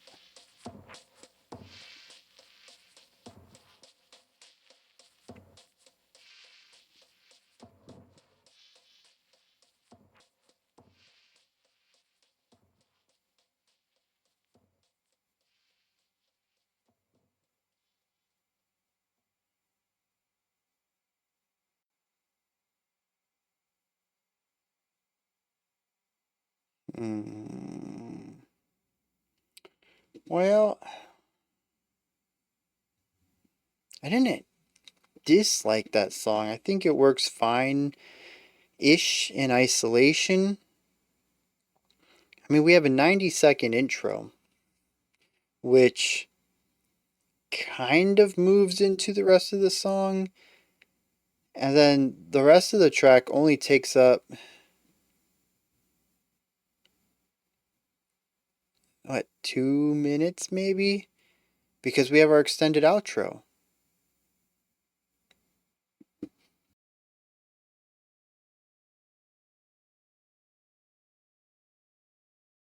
And the thing is, too, is we had that disrupted element where we reached the peak, hit pure silence for a beat or two, and then brought the idea right back in. We literally just did this with Pyrrhus. And we do it again, not 4 minutes, 5 minutes later. What's the storytelling purpose there? Again, maybe lyrics, right? It really sucks that I don't have those on hand, because there could be a good reason for it outside of the music. Music is an art form that is more than just the instruments playing. But that's all I have to go on right now, and it feels a bit out of place, especially, as I stated, so close to how Pyrrhus did it, and I wasn't too happy when Pyrrhus did it either.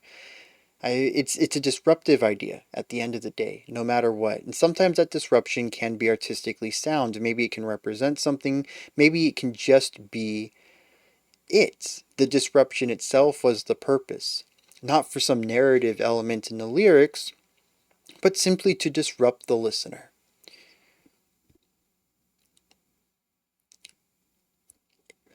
I didn't like it though. And then the outro, again, was like 70 seconds or so. 60 seconds of something I just didn't feel connected to the rest of it. So there's a 2 minute song in here that I thought was kind of cool, but had an odd outro or an odd ending to it, and then an intro and an outro to the song that, yeah, they're kind of there. They're fine. I don't think there's anything wrong with them. The thing is when you've given me an hour of fantastic music, I get a bit underwhelmed when you end on something like this. I don't think Pyrrhus and Howling Owls are really that strong. There's many tracks on here that I think are much better. Um, and they kind of left a sour taste in my mouth. Again, not bad, just I mean, it's not like I'm eating moldy food. It's just that first time, we're going to go back to the soup metaphor. The first time that broth hit my tongue, it was fantastic. But the aftertaste, something was just a little off. Too much spice somewhere, I think. Or in this case, maybe not enough spice. Yeah, the metaphor falls apart. I tried to force it 3 times and I don't think any of them worked. But I hope you get the idea here. Maybe other people enjoyed this a lot more than I did. And if so, I appreciate your opinion, your perspective. Put that stuff in the comment section. Let me know if you thought that Chimera, Pyrrhus, and Howling Owls were actually really great. Because I'm curious to see it from somebody else's perspective, to get somebody else's opinion about it. Especially someone who has put the time in to understand this album a lot better than me, who this is literally my first time going through it. It could simply be that the first 7 tracks are very palatable and fun and engaging on a surface level, whereas 8, 9, and 10 require a little bit of extra depth that I just couldn't give it for whatever reason. You know, maybe it is the lyrics, but maybe it's also, you know, distance. I'm just not close enough to the album to see it yet. So, yeah, if you like those, let me know, and at least it'll give me another point to observe it from and possibly gain some sort of appreciation for what they were doing there. But yeah, I mean, to wrap this video up, I'm very underwhelmed by the final 20 minutes or so. And at this point in time, I wish they had stopped at 7. I thought that would have been a fantastic place to end the album. Anything else? No, I kind of gave my final thoughts already after we checked out Pyrrhus. They're just fantastic. They really are. There's so much to praise about them. And like I said, this album's probably going into my personal list. I'm going to check it out a couple more times, probably over the summer, definitely when I have more time to listen to music.